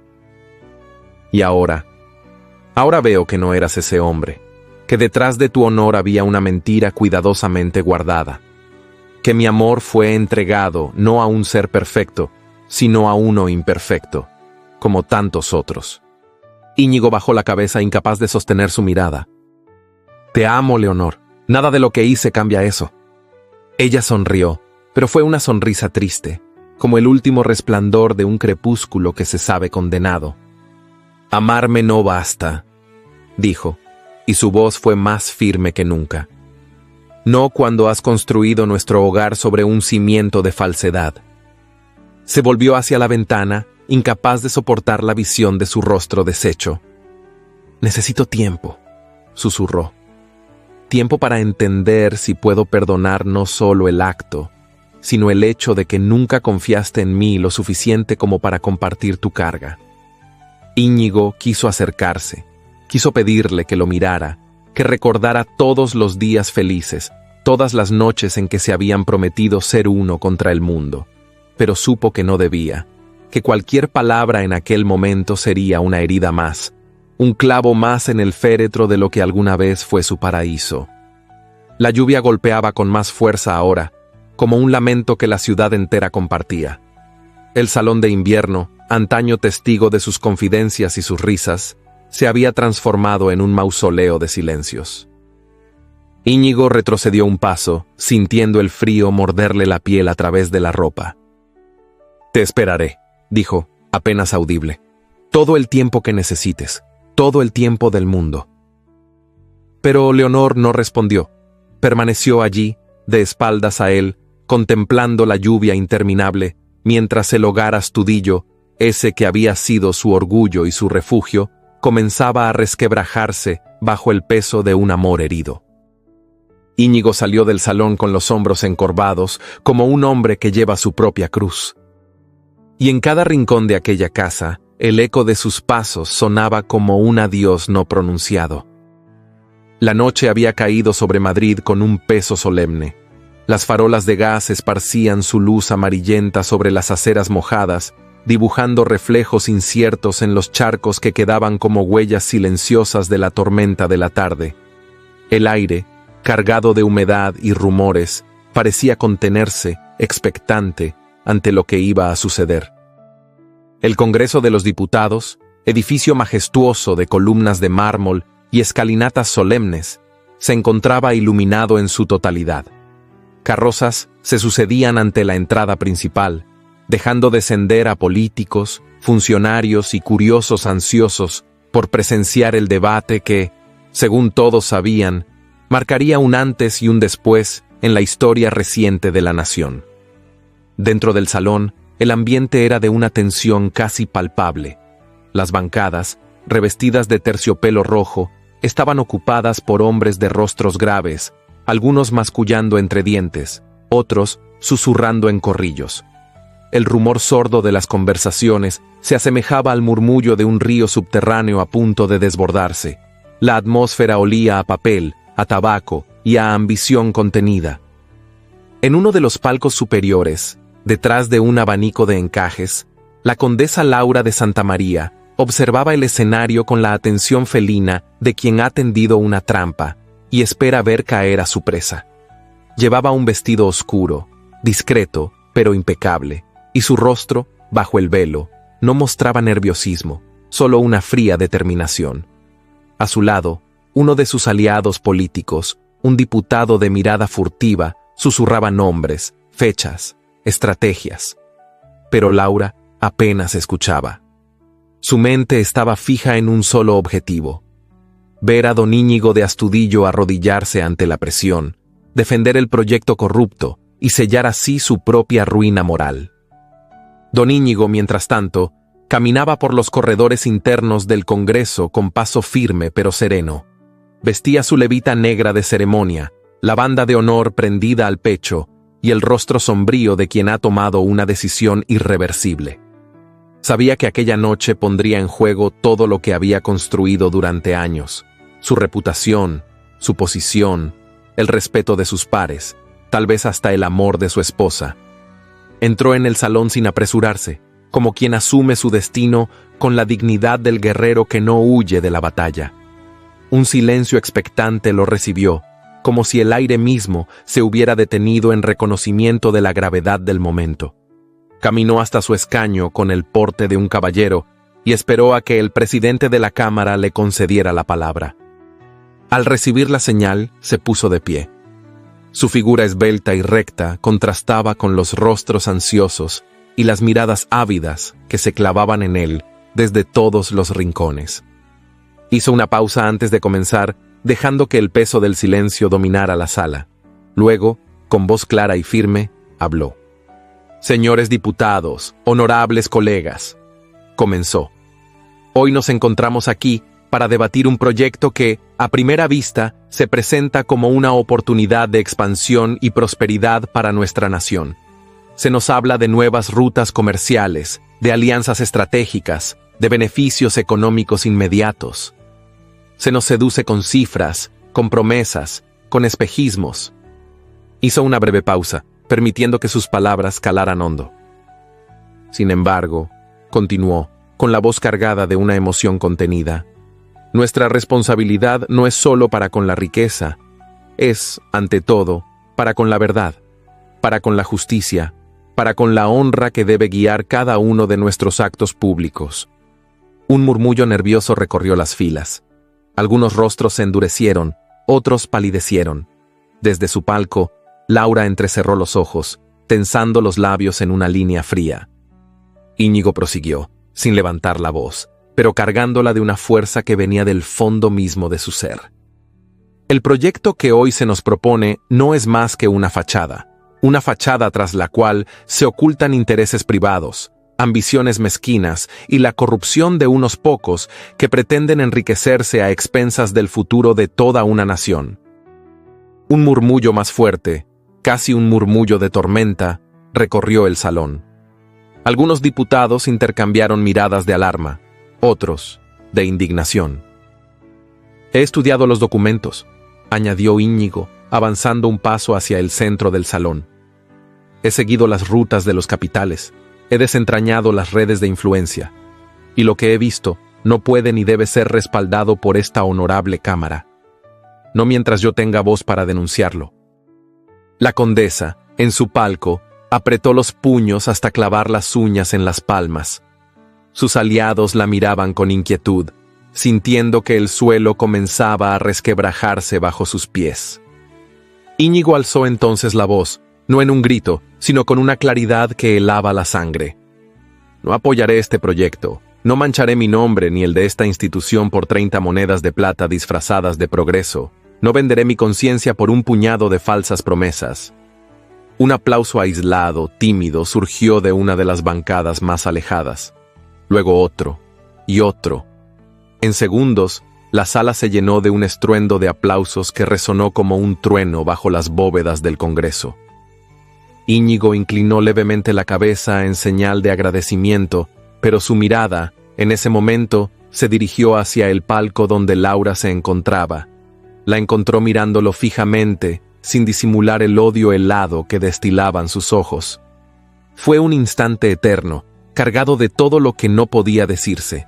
Un instante en que ambos supieron que la guerra entre ellos había llegado a su punto más alto. Íñigo volvió a su escaño, mientras el presidente de la Cámara intentaba restablecer el orden con golpes de su mazo de madera. Pero el veredicto no había sido pronunciado por él, ni siquiera por la mayoría parlamentaria. El veredicto lo había pronunciado don Íñigo de Astudillo, al elegir el honor por encima de la conveniencia, la verdad sobre la supervivencia. En las calles de Madrid, la noticia correría como pólvora encendida. El escándalo sería inevitable, las represalias inminentes, la caída social casi segura. Pero en aquel momento, en aquella noche, Íñigo no pensaba en el precio que pagaría. Pensaba solo en el peso que había dejado atrás, en la carga que ya no tendría que arrastrar por más tiempo. Pensaba en Leonor, en su mirada herida, y en el leve, casi imperceptible, atisbo de esperanza que aquella decisión tal vez encendería en su corazón. Porque a veces, perderlo todo no es la peor derrota. A veces es el único camino hacia la redención verdadera. La mañana siguiente al histórico discurso de don Íñigo de Astudillo, amaneció encapotada, con un cielo de un gris implacable que parecía presagiar la caída de algo más que la lluvia. Madrid, aún conmocionada por los acontecimientos de la noche anterior, despertaba entre susurros y miradas furtivas. Los periódicos volaban de mano en mano, los cafés hervían en comentarios y las calles resonaban con un rumor vibrante que se extendía como el eco de un trueno lejano. El Congreso de los Diputados, silencioso tras la tormenta política, no era más que la primera pieza de un dominó que comenzaba a caer. Las consecuencias de la valentía de Íñigo se sentían en todos los salones, en todas las tertulias, en cada encuentro casual donde dos damas acercaban sus abanicos para cuchichear a espaldas de la decencia. Pero quien más intensamente sufría los efectos de aquel acto de honor era sin duda la condesa Laura de Santamaría.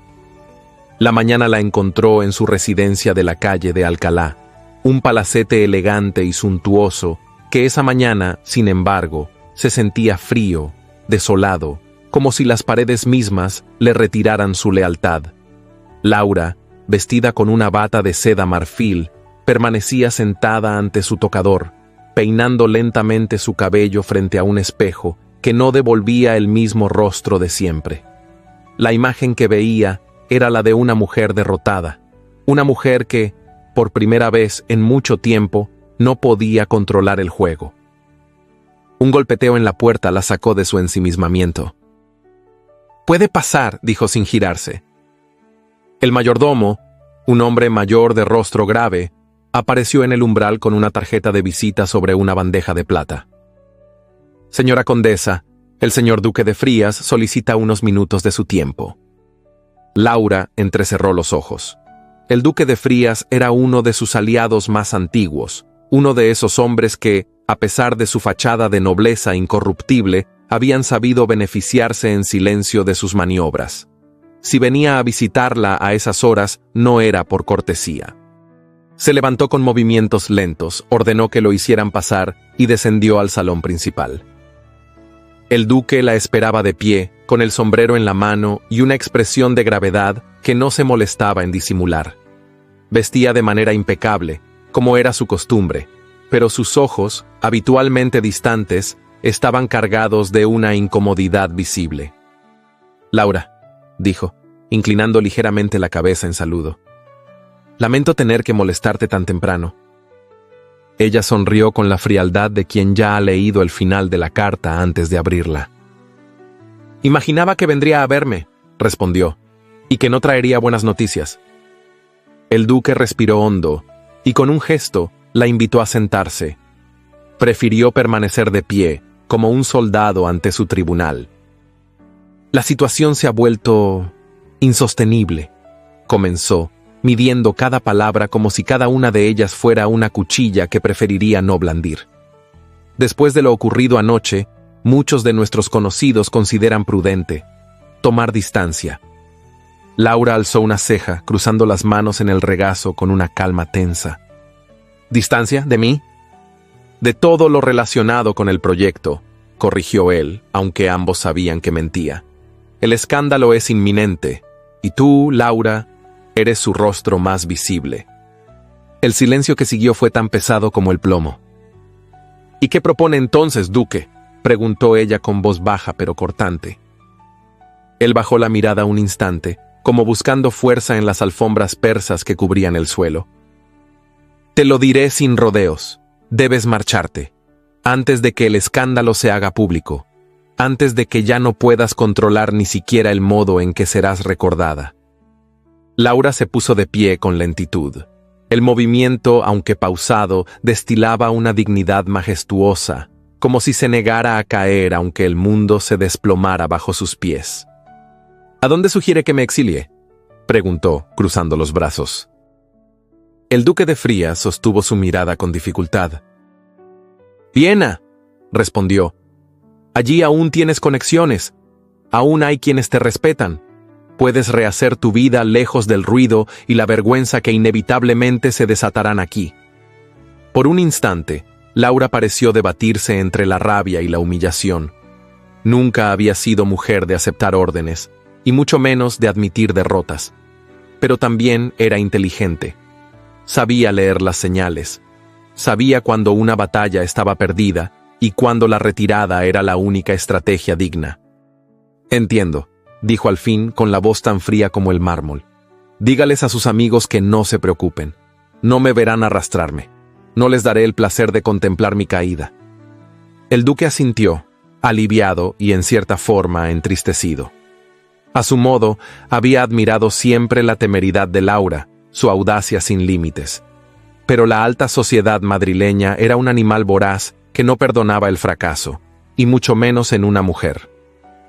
«Deseo que tengas un buen viaje», murmuró, sin convicción, antes de retirarse con una reverencia breve. Laura permaneció inmóvil en el centro del salón mucho tiempo después de que él se marchara. Escuchó el sonido de la puerta cerrándose, el eco de los pasos alejándose, el peso del vacío adueñándose de la casa. La derrota no la hizo llorar, no solía concederle ese lujo a sus emociones, pero por dentro sintió que algo se desgarraba, como una tela antigua rasgada por la fuerza del tiempo. Subió lentamente a su habitación. Cada escalón era un adiós silencioso a un mundo que, durante años, había creído tener en la palma de su mano. En su tocador, el espejo la recibió con una frialdad inmisericorde. Laura retiró su velo, soltó su cabello y contempló a la mujer que la miraba desde el cristal. Una mujer que había amado, luchado, conspirado y perdido. Sin embargo, en el fondo de sus ojos brillaba aún una chispa indómita. No era esperanza, no era redención. Era algo más feroz, la promesa silenciosa de no olvidar jamás a quienes la habían obligado a doblar la rodilla. Porque Laura de Santa María podía perder una batalla, pero nunca, jamás aceptaría la derrota como su epitafio. Ni en Madrid, ni en Viena, ni en ningún lugar donde su nombre siguiera siendo pronunciado, aunque fuera en voz baja y con el temblor de quienes temen a los vencidos que no saben rendirse. La tarde declinaba en el Palacio Astudillo, tiñendo los corredores de una luz ámbar, melancólica y suave, como una caricia del tiempo sobre los viejos muros de piedra. El silencio reinaba en la casa, roto apenas por el lejano crujir de las maderas y el susurro de la brisa otoñal que se filtraba por las rendijas de las ventanas. Era una calma densa, no la de la serenidad, sino la de las emociones que se acumulan como nubes antes de la tormenta. Doña Leonor de Astudillo caminaba sola por el salón principal, un lugar que había sido testigo de tantos instantes de felicidad, de proyectos, de promesas selladas con miradas y sonrisas. Cada objeto, cada cuadro, cada rincón parecía susurrarle fragmentos de un pasado que ahora dolía recordar. Vestía un sencillo vestido color perla, de mangas largas y cuello alto, que acentuaba la gravedad de su ánimo. Su cabello, recogido en un moño austero, dejaba al descubierto la serenidad de su frente y la melancolía en sus ojos. No llevaba joyas, salvo una única pieza que brillaba discretamente en su mano izquierda, su anillo de bodas. Se detuvo junto a la gran chimenea, donde un fuego apagado dejaba solo el eco de antiguas calideces. Allí, bajo el retrato de un ancestro olvidado, se sentó en un diván de brocado azul y, en un gesto que brotó de lo más profundo de su ser, giró el anillo lentamente entre sus dedos. Ese anillo había sido colocado allí en una mañana de primavera, cuando el amor le parecía una promesa inviolable y don Íñigo, un caballero sin tacha, un ideal encarnado. Recordó las palabras que él le había dicho entonces, en la intimidad de aquel mismo salón, cuando, tras los brindis y los aplausos, se habían quedado solos, lejos de los ojos del mundo. Leonor, le había dicho, tomando sus manos entre las suyas con esa mezcla de ternura y determinación que siempre la había conmovido. No soy un hombre perfecto, pero juro ante ti y ante Dios que dedicaré cada día de mi vida a ser digno de ti. Leonor cerró los ojos, permitiendo que el eco de aquella promesa la envolviera. Sintió el calor de aquellas manos jóvenes, la sinceridad vibrante en su voz, la intensidad de una entrega que en su momento había parecido absoluta.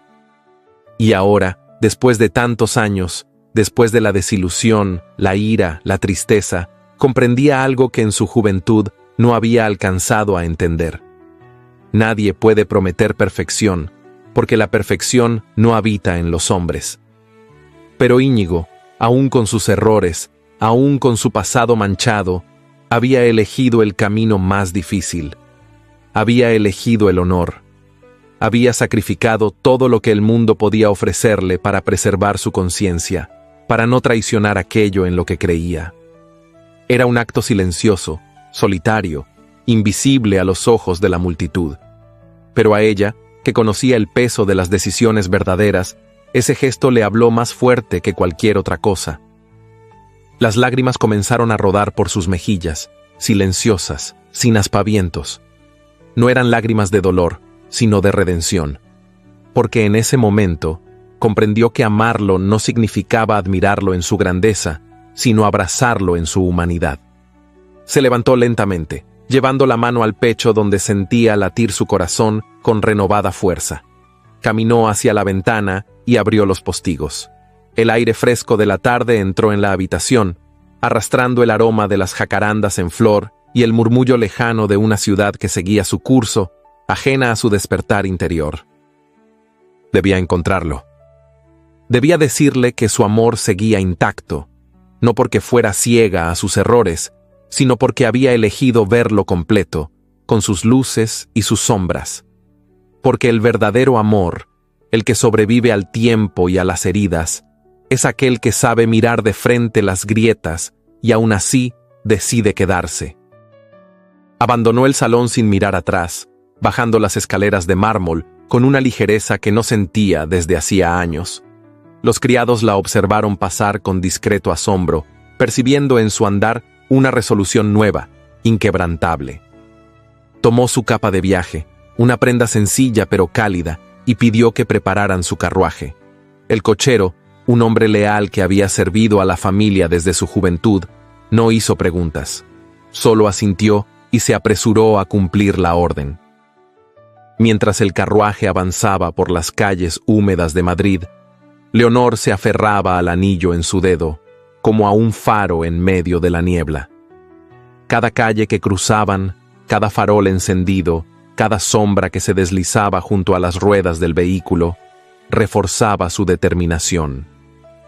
Sabía dónde encontrar a Íñigo, no en los clubes donde antaño se cerraban alianzas políticas, ni en los cafés donde los rumores flotaban como hojas secas en el viento.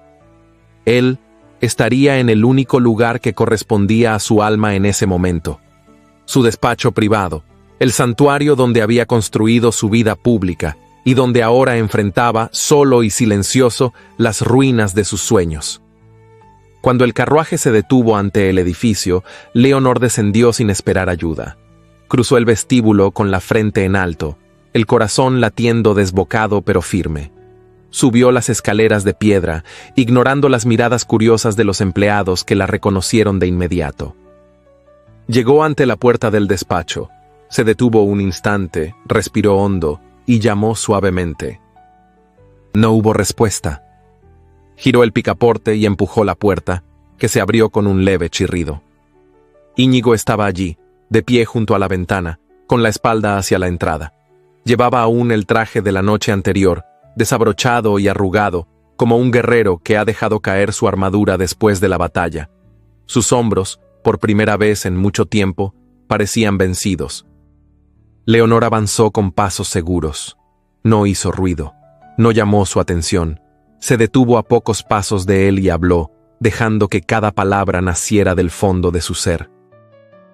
Íñigo, dijo con la voz temblorosa pero firme, vengo a buscarte.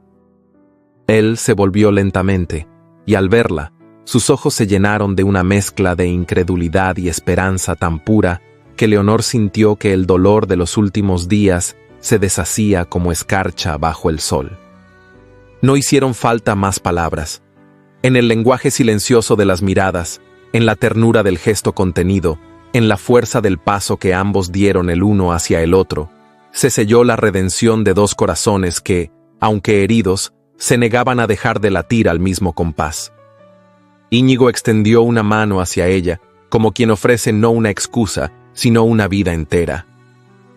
Leonor la tomó, entrelazando sus dedos con los suyos, y en ese roce tembloroso encontraron la promesa de un nuevo comienzo. Aferrados a esa esperanza, en medio de un Madrid que parecía detener su bullicio por un instante para contemplar el milagro discreto del amor que no se rinde, supieron que aún quedaban caminos por recorrer, y que esta vez los recorrerían juntos, paso a paso, herida a herida, hasta que la vida se rindiera ante su fe inquebrantable. La primavera comenzaba a insinuarse tímidamente sobre Madrid, cubriendo de verde tenue los parques y dejando en el aire una fragancia de promesa y renovación. Las calles, aún marcadas por la humedad de las últimas lluvias, vibraban bajo una luz suave que acariciaba las fachadas de piedra antigua y despertaba murmullos en las plazas y cafés. Era un tiempo nuevo que nacía silenciosamente, casi sin atreverse a perturbar del todo los viejos dolores aún recientes. En el Palacio Astudillo, sin embargo, el aire parecía más ligero. El peso invisible que había oprimido sus muros durante semanas se disipaba poco a poco, como si el amor y el perdón hubiesen empezado a curar las heridas profundas que el orgullo y la culpa habían dejado abiertas. Beatriz de Astudillo caminaba por la galería principal, con el corazón palpitante de emoción y una luz nueva en la mirada. Llevaba un vestido sencillo de muselina color marfil, adornado apenas con un ribete de encaje en las mangas, y el cabello recogido en un moño bajo, del que se escapaban algunas hebras rebeldes. Entre sus dedos, nerviosos pero felices, giraba un pequeño medallón de oro, regalo reciente de don Álvaro Mendoza, quien se había convertido, sin necesidad de palabras grandilocuentes, en el centro de sus sueños. La decisión había sido tomada con la madurez que solo nace del dolor superado. Álvaro y ella sabían que su unión, aunque bendecida por el amor más sincero, no sería celebrada con entusiasmo por todos los círculos sociales que tanto valoraban las alianzas convenientes sobre los sentimientos verdaderos. Pero nada de eso importaba ya. Lo importante era que se habían encontrado, que habían elegido confiar y que estaban dispuestos a enfrentarlo todo juntos. En un rincón discreto del jardín trasero, bajo la sombra generosa de un olmo centenario, Álvaro la esperaba. Su porte, siempre elegante y firme, parecía esta tarde más sereno, más íntimo, como si el peso del mundo se hubiera desvanecido en presencia de Beatriz. Vestía una levita gris claro, sobria pero impecable, y llevaba en la mano un pequeño estuche de terciopelo azul. Cuando Beatriz se acercó, él la recibió con una reverencia que era más un acto de devoción que de protocolo. ¿Estás segura?, preguntó Álvaro con voz baja, cargada de ternura. Beatriz lo miró de frente, con la seguridad luminosa que solo da el amor verdadero.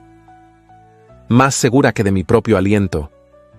Él abrió el estuche, revelando un anillo de filigrana antigua, sencillo y hermoso, coronado por una diminuta esmeralda. Lo tomó entre sus dedos, y con la solemnidad de un voto silencioso, lo deslizó en la mano de ella. «Prometo ser digno de ti», susurró, «no por el mundo, no por la sociedad, sino por mí mismo». Beatriz, con los ojos húmedos de emoción, no pudo más que asentir, sintiendo que aquel instante quedaría grabado en su alma más allá del tiempo. Se abrazaron con suavidad, sin urgencias, dejando que el roce de sus manos y la cercanía de sus corazones sellaran el compromiso que habían elegido libremente, lejos de las miradas ajenas, lejos del juicio de quienes nunca entenderían la fuerza tranquila del amor verdadero. Mientras tanto, en uno de los salones principales, don Íñigo de Astudillo y doña Leonor conversaban sentados uno frente al otro, con las manos entrelazadas sobre una mesita de té. No había palabras altisonantes entre ellos, solo la música tenue de la comprensión recuperada, de la ternura reencontrada después de la tormenta. Leonor, vestida con un traje de seda gris perla, observaba a su esposo con una mezcla de serenidad y amor renovado. Íñigo, a su vez, parecía más joven, más humano, despojado de la pesada máscara de perfección que durante tanto tiempo había creído necesaria. «Nunca pretendí ser un ideal», dijo él, acariciando suavemente la mano de su esposa. «Solo quise ser digno de ti». Leonor sonrió con una dulzura que deshacía cualquier sombra. «Y lo eres», respondió. «No porque seas perfecto, sino porque elegiste ser honesto, porque luchaste, aún sabiendo que podías perderlo todo». Íñigo bajó la cabeza, emocionado, y besó el dorso de su mano con una reverencia profunda, no solo a su esposa, sino a la fuerza de su amor, capaz de sostenerse incluso en medio de la caída. Aquella misma tarde, en un gesto que sellaría el renacimiento de la familia Astudillo, se celebró una discreta ceremonia privada en el jardín del palacio. Bajo el cielo teñido de rosa por el ocaso, las familias Astudillo y Mendoza se reunieron en torno a una pequeña glorieta adornada con guirnaldas de flores silvestres. No hubo fastos ni multitudes, solo los rostros que verdaderamente importaban, los corazones que latían al compás de una felicidad sencilla y profunda. Beatriz, tomada del brazo de su hermano Íñigo, caminó hasta el centro de la glorieta, donde Álvaro la esperaba, flanqueado por su anciana madre, una dama de sonrisa severa pero mirada cálida, que bendecía en silencio la elección de su hijo. Íñigo depositó la mano de Beatriz en la de Álvaro con un gesto solemne, sellando no solo un compromiso, sino una nueva alianza entre las dos familias, tejida no por conveniencia, sino por afecto verdadero. Un sacerdote amigo de la familia pronunció unas breves palabras, más cercanas a una bendición que a un sermón, y, al final, bajo los primeros destellos de las estrellas, Beatriz y Álvaro intercambiaron anillos, promesas y una mirada que decía más que cualquier discurso. Los aplausos fueron discretos, las sonrisas contenidas, pero el amor que flotaba en el aire era tan palpable como el aroma de los jazmines que rodeaban la glorieta. Leonor, apoyada en el brazo de Íñigo, dejó caer una lágrima silenciosa, no de tristeza, sino de plenitud. Había esperado tanto por ver a su cuñada encontrar la felicidad, por ver a su esposo renacer de sus cenizas, que aquel momento le parecía un regalo que la vida, a pesar de todo, les concedía.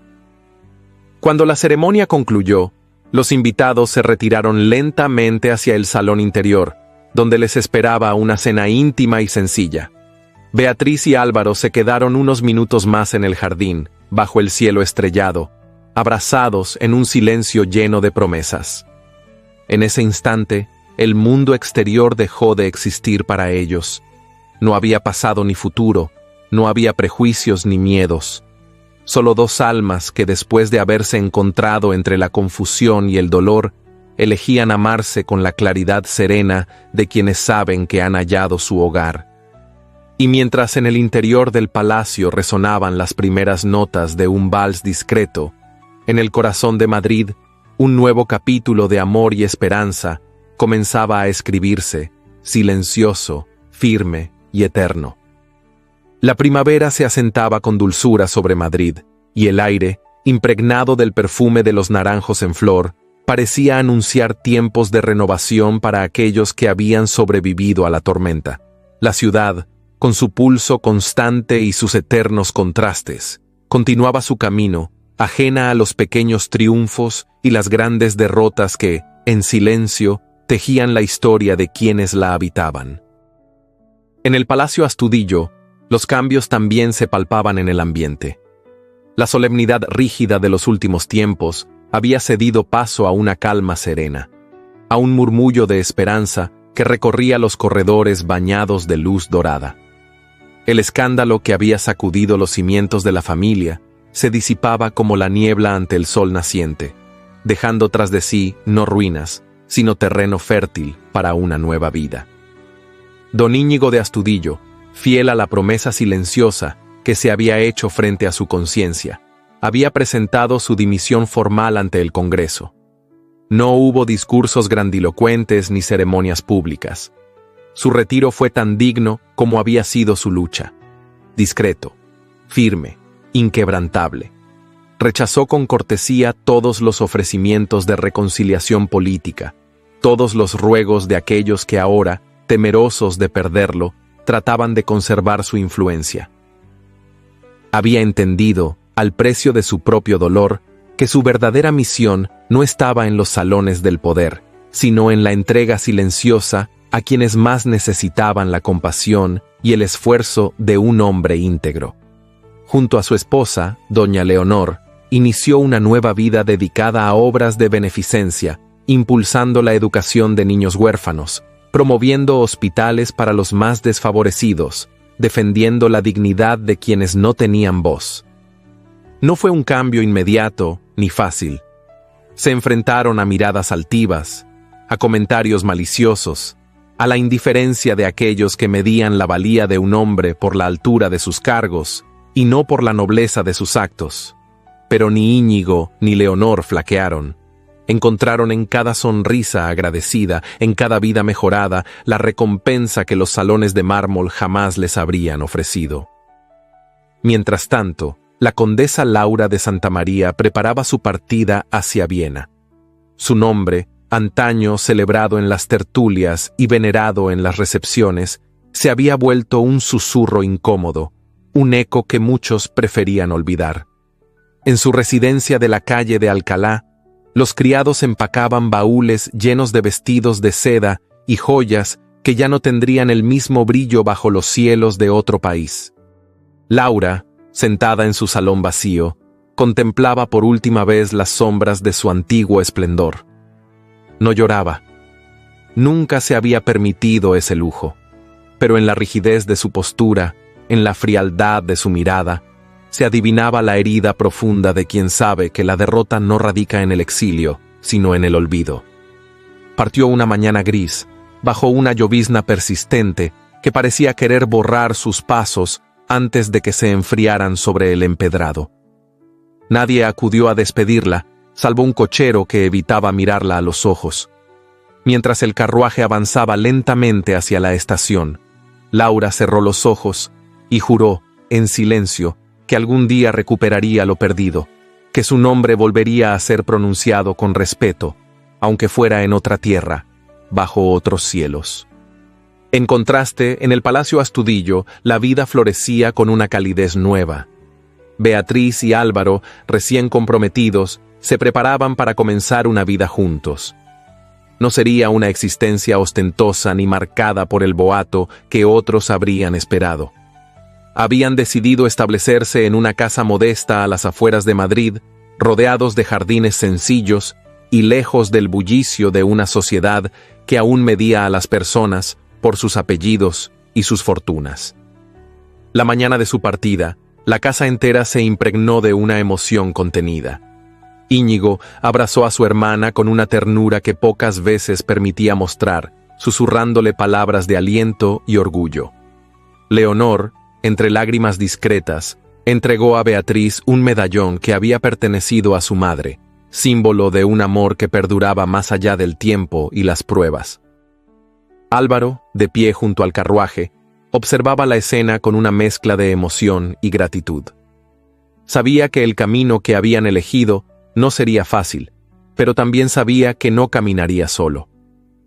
La mano de Beatriz, entrelazada con la suya, era la promesa viva de un futuro construido sobre cimientos sólidos. Se despidieron bajo el primer sol tibio de la mañana, rodeados de los que verdaderamente los amaban.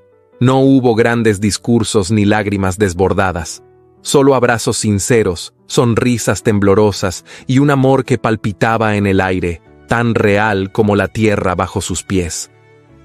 Mientras el carruaje se alejaba, Íñigo y Leonor se quedaron en la escalinata del palacio, tomados de la mano, contemplando el horizonte que se extendía ante ellos. No necesitaban palabras. La mirada compartida entre ambos hablaba de redención, de futuro, de un amor que había sido probado en el crisol del dolor y había emergido más fuerte, más verdadero. Madrid despertaba lentamente, bañada en una luz dorada que acariciaba las cúpulas de las iglesias y hacía brillar los cristales de las ventanas. La ciudad, testigo silencioso de tantas historias, acogía el nuevo día con la promesa de nuevos comienzos. Íñigo estrechó la mano de Leonor, sintiendo bajo sus dedos el pulso firme de la mujer que, pese a todo, había elegido quedarse a su lado. Y en ese gesto sencillo, encontró la certeza de que el honor no reside en el aplauso de los salones, ni en el peso de los títulos, sino en la fidelidad a uno mismo, en la verdad compartida, en el amor que se renueva cada día bajo la luz de un nuevo amanecer. La brisa de primavera agitó suavemente los pliegues de los vestidos, llevó consigo los ecos de risas lejanas, y sembró en el aire la semilla de una esperanza que ya no temía a las sombras del pasado. Porque el verdadero honor, el que ningún escándalo puede empañar ni ningún exilio puede arrebatar, es el que se construye en silencio, piedra a piedra, en el corazón de quienes eligen el amor, la verdad y la dignidad como único estandarte. Y así, bajo el cielo claro de Madrid, mientras el sol ascendía lentamente sobre los tejados, comenzó una nueva era para los Astudillo, una era tejida no de ambición ni de poder, sino de amor, de verdad y de honor inquebrantable. Una era que, como el amanecer que iluminaba la ciudad, no podría ser oscurecida jamás. 8 años habían pasado desde aquella mañana en que, bajo la promesa dorada de un nuevo amanecer, don Íñigo de Astudillo y doña Leonor eligieron reconstruir su vida desde las cenizas del escándalo y la desilusión. 8 años en los que el tiempo, lejos de borrar las cicatrices, las había transformado en marcas de sabiduría y de amor verdadero. El Palacio Astudillo, aunque ya no acogía grandes recepciones ni tertulias políticas, seguía en pie, más vivo que nunca. Sus jardines, cuidados con esmero, florecían en todas las estaciones, y el murmullo constante de niños corriendo por los corredores le había devuelto una alegría que durante años había parecido perdida. Íñigo y Leonor, envejecidos apenas por la dulzura de los días compartidos, vivían ahora rodeados de la risa de 2 pequeños que, aunque eran en verdad sus sobrinos, los llamaban abuelo y abuela, con la naturalidad del amor profundo. Y así los trataban ellos, como si la vida, generosa, les hubiera concedido ese regalo tardío. Porque Beatriz y Álvaro, tras sellar su amor en aquella ceremonia discreta, habían construido un hogar cálido y sencillo en las afueras de Madrid. 2 hijos nacieron de su unión, 2 almas vivas que llevaban en su sangre la templanza de los Mendoza y la sensibilidad de los Astudillo. Beatriz, convertida en una mujer madura y luminosa, solía visitar el palacio cada primavera, trayendo consigo el bullicio de sus niños y la paz serena que solo se conquista tras vencer la tempestad. Álvaro, fiel a su promesa, había dejado la política a un lado para dedicarse a proyectos agrícolas que daban trabajo y dignidad a los campesinos de la región. La vida, lejos de las presiones sociales, les había permitido escribir su propia historia con tinta de libertad y amor sincero. Aunque la vida no les había concedido hijos propios, Leonor e Íñigo encontraron en los pequeños de Beatriz y Álvaro una alegría aún más profunda, la de amar sin reservas, la de ver su legado florecer a través del amor que habían sembrado. Leonor, sentada en la galería de invierno, solía bordar mientras escuchaba las risas infantiles que inundaban la casa. Sus ojos, aún encendidos de ternura, se iluminaban cada vez que veía a Íñigo caminar por el jardín, guiando de la mano a sus nietos, enseñándoles el nombre de cada flor, contándoles historias de honor, de lealtad, de amor incondicional. El amor entre ellos, que había conocido la amargura del desencanto y la dulzura del perdón, no se había desgastado con los años. Al contrario, el tiempo lo había fortalecido, despojándolo de toda vanidad y dejándolo desnudo en su forma más pura, la complicidad silenciosa, el roce de una mano en el momento justo, la mirada que lo decía todo sin necesidad de palabras. Sin embargo, no todos los destinos fueron tan benignos. Laura de Santa María, exiliada en Viena, había intentado reconstruir su vida entre embajadas y salones extranjeros, pero la huella del escándalo era más profunda de lo que había querido admitir. Allí, entre rostros nuevos y costumbres distintas, comprendió que hay exilios que no se miden en distancia, sino en la imposibilidad de volver a ser quien se fue. Los años la habían vuelto más discreta, más cínica, menos ilusa. Aunque nunca regresó a España, su nombre, antes sinónimo de audacia y elegancia, quedó relegado a una anécdota en las memorias de una generación que empezaba a ser olvidada. La sociedad madrileña, también, había cambiado. La rigidez de antaño empezaba a resquebrajarse bajo la influencia de nuevas ideas, de voces jóvenes que hablaban de educación, de dignidad, de un mundo menos cruel con quienes se atrevían a amar libremente. No fue una revolución ruidosa ni inmediata, pero sí constante, como el lento trabajo de la lluvia sobre la piedra.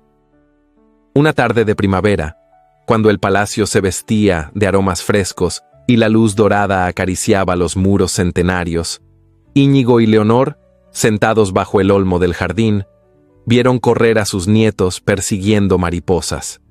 Él tomó la mano de ella entre las suyas, encallecidas por el trabajo en las obras de beneficencia que aún sostenían con discreta generosidad. ¿Alguna vez imaginaste que encontraríamos tanta paz?, preguntó Íñigo con una sonrisa serena.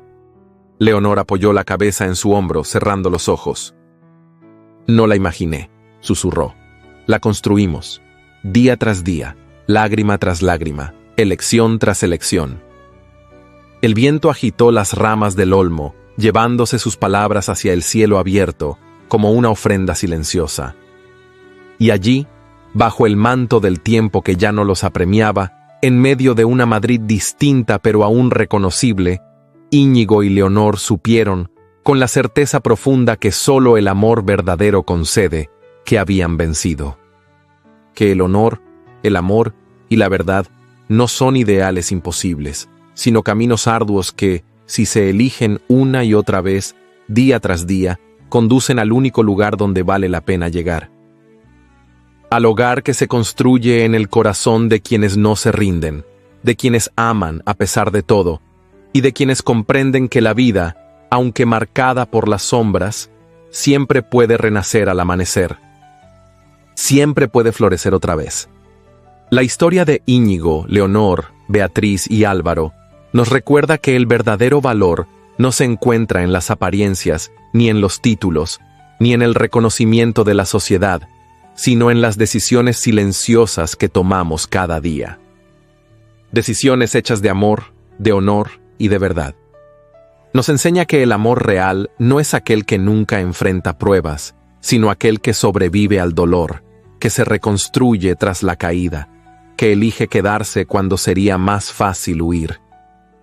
Y que la redención siempre es posible cuando se tiene el coraje de mirar de frente los propios errores y luchar por aquello que realmente importa. Hoy te invito a reflexionar. ¿Quién serías tú en esta historia? ¿Serías quien se aferra al orgullo o quien apuesta todo por el amor y la verdad? Si esta historia te tocó el corazón, déjame saberlo en los comentarios.